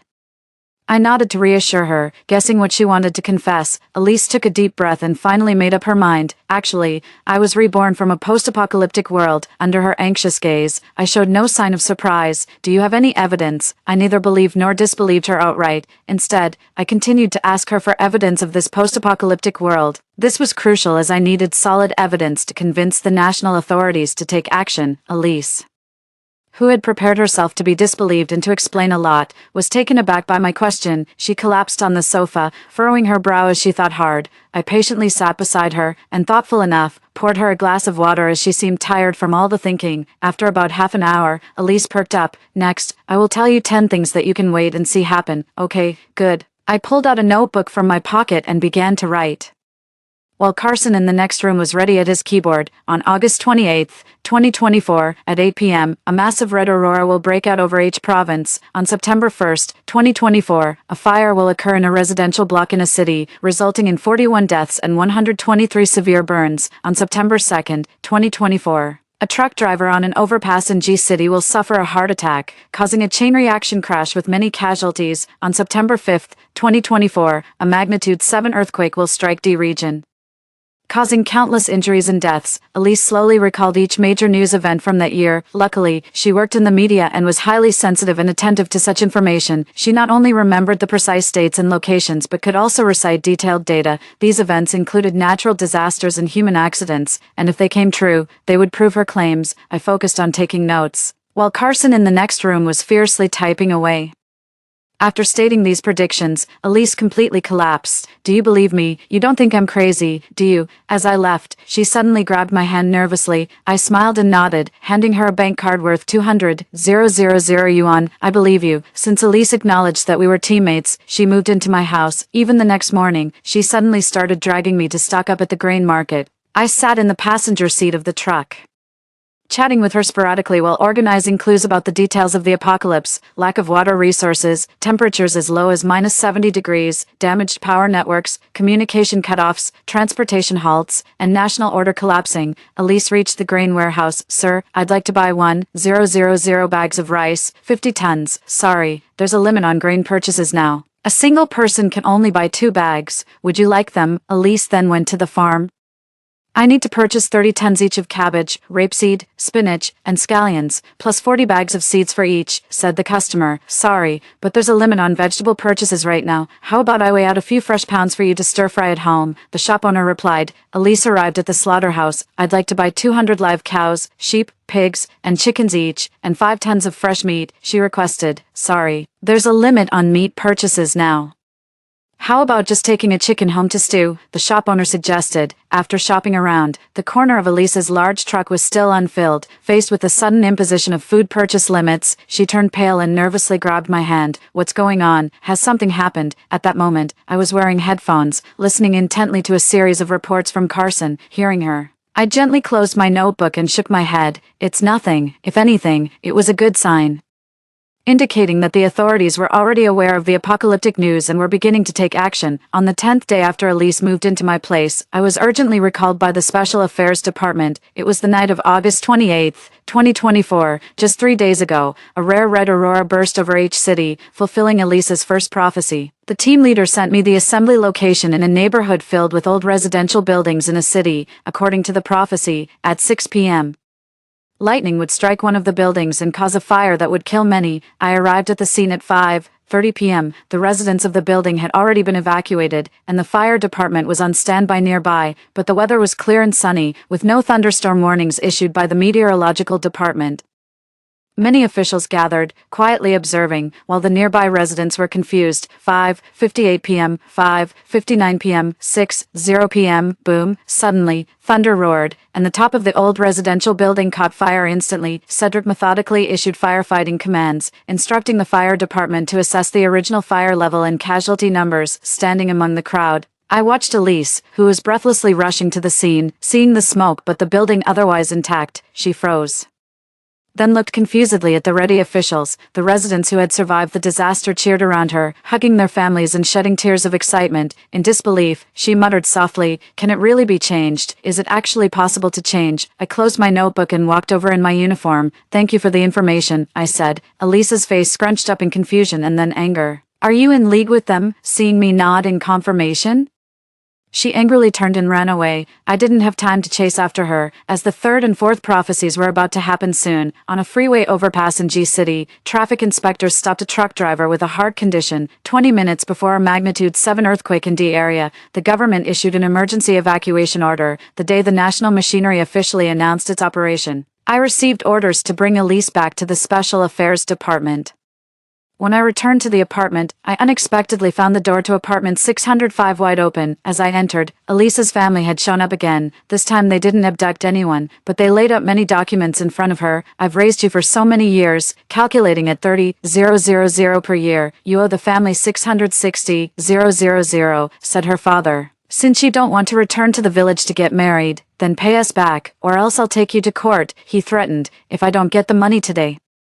I'll just stay here and not leave. You don't have to pay back the money. Just sign this document transferring your apartment to Bryce. Otherwise, we don't consider you our daughter anymore." Elisa's father, along with Bryce and several relatives, crowded into my apartment, creating a mess. Elise, with her hair disheveled and a fresh slap mark on her face, was pressed by her mother to sign at the table. Seeing her daughter refusing to sign, Elisa's mother raised her eyebrows and was about to slap her again when I stepped forward and grabbed her wrist, pushing it aside. "Ouch, now you're hitting people," she exclaimed. "I'm going to sue you." The thin, frail woman pretended to be hurt and lay on the floor, refusing to get up. The surrounding relatives initially wanted to step forward, but last time, after being kicked by me, he was too scared to do anything but quietly stay put. I pulled Elise behind me and dialed the phone with an expressionless face. "Captain, I'm bringing someone back now. There's an unauthorized entry into my private residence. Can you get some people from the neighboring unit over here?" Elisa's father lunged at me, trying to snatch my phone, but a kick from me subdued him again. Seeing that I was really calling for help, Elisa's family scattered in all directions. Once everything calmed down, Elise clung to me and began to sob uncontrollably. After she cried her tears dry, I patted her on the shoulder. "Wipe your tears and come with me." "Where to?" Elise took the tissue, her eyes red as she sniffled. I pulled out a badge from an inner pocket of my clothes and flashed it in front of her. "Fiona from Division 1 of the Special Affairs Department. From today on, I'm officially your protector. The higher-ups want to see you. Come with me." Until she sat in the special interrogation room of the Special Affairs Department. Elise still hadn't snapped out of it. Outside the interrogation room were various leaders and researchers from China. This morning, they had finally received a disturbing report from the team of scientists. The report indicated that, for unknown reasons, the sun was rapidly aging and had reached the status of a red giant star. This was catastrophic news. The Chinese authorities were now fully convinced of the impending apocalypse, and the priority was to understand the details and find ways to cope. Originally, someone else was supposed to talk to Elise, but she remained silent and unresponsive. "I will only talk to Fiona." So, I sat across from her and candidly recounted everything that had happened since the day I moved into my apartment. After listening, Elise leaned on the table, her head bowed in silence for a long time. Then she looked up and asked me softly, "Did you save me from them just to use me?" I frowned and closed my notebook, shaking my head honestly. "No. Gathering intelligence is my duty, but even if you had no intelligence value, I would still save you. If you don't trust me, you can trust them. The state will never harm you." Elisa's eyes reddened again as she took the hot water I handed her and sipped slowly. After a long while, she looked up and smiled at me. "I believe you." She glanced around nervously and then demonstrated the power of space under the surveillance cameras. With a wave of her hand, The space-stored supplies instantly filled the interrogation room. Seeing this, the insiders exchanged knowing looks, their faces grave. Someone quickly came in to take the items out for verification. Then Elise sat down and began to recount her memories of the apocalypse from her previous life. We're 1 month away from a solar flare eruption. The severe electromagnetic pulses destroyed satellite equipment and disrupted electronic signals. A geomagnetic storm swept across the globe, and electricity was instantly lost. Then the sun entered a weak phase, and global temperatures plummeted to -70 degrees Celsius. In the extreme cold of the apocalypse, species went extinct, and everything was buried under blizzards. As she spoke, the faces of those in the know grew more serious. After Elise finished, Carson came to take her to a designated dormitory for rest. The internal meeting was intense, and I was called aside by the head of the Special Affairs Department, Cedric. Fiona, thank you for your efforts. I shook hands with him, serving the people. After that day, China's apocalypse plan officially started. The senior officials held a press conference and urgently called on the entire population to start preparations. Elise didn't want to be confined to the Special Affairs Department and watched the apocalypse preparations under the accompaniment of security. Fiona, why are underground shelters being built? The steel and concrete of skyscrapers will deform and burst under rapid freezing, and they won't last long before collapsing. Fiona, what are they burying? She asked. It's a geothermal pipeline system to maintain subsurface temperatures and prevent the soil and groundwater from freezing, I explained. Fiona, Elise chattered away, asking all sorts of questions until she suddenly fell silent. What's wrong? I asked, checking the blueprints for the underground structure. When I noticed Elise had gone quiet, she looked down nervously, her fingers tightly twisting the hem of her clothes, her voice so low it was almost inaudible. Fiona, am I being selfish? She murmured, knowing the news of the apocalypse, but only focusing on hoarding supplies for myself. I could have saved so many people if I had reported it to the nation. Tears the size of beans slid down her cheeks, which she hastily wiped away with her hand. I paused for a moment, then handed her a tissue. After a moment of thought, I reached out and comforted her by patting her head. You've done very well, I reassured her. Because of your rebirth, we were able to learn of the apocalypse and start the national machinery in advance. Your very existence has given hope to millions. Elise lifted her tear-stained face and stammered, really, yes. Upon receiving my earnest reply, she couldn't hold back any longer and burst into tears, throwing herself into my arms. Fiona, I'm so glad to have met you. A month later, the extreme cold apocalypse Elise had spoken of indeed arrived. The first challenge of the apocalypse was the environment. Temperatures dropping to -70 degrees Celsius would result in the death of 80% of the population.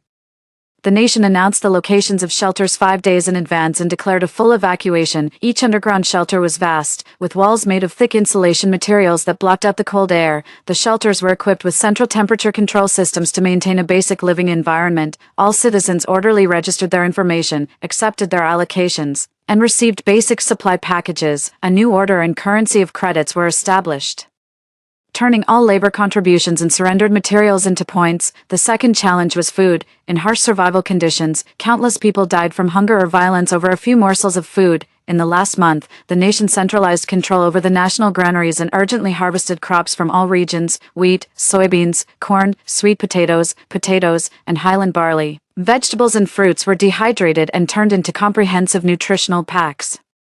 Food processing plants produced large quantities of compressed biscuits, energy bars, rice packs, noodle cakes, and seasonings. Livestock such as pigs, cattle, sheep, and chickens were sent to slaughterhouses, and aquaculture farms were drained for harvesting. The extreme cold apocalypse served as a natural freezer, allowing fresh meat to be stored, besides being processed into canned goods and jerkies. Basic supply factories added production lines, stockpiling essential items like toilet paper for 10 years' worth of use. As for water resources, each shelter was built near a stable underground water source. Research institutes introduced large, advanced water purification devices, ensuring 70% of water resources were recyclable. The third challenge was production and communication. Resources were constantly being consumed, and production was necessary to avoid depletion before the apocalypse.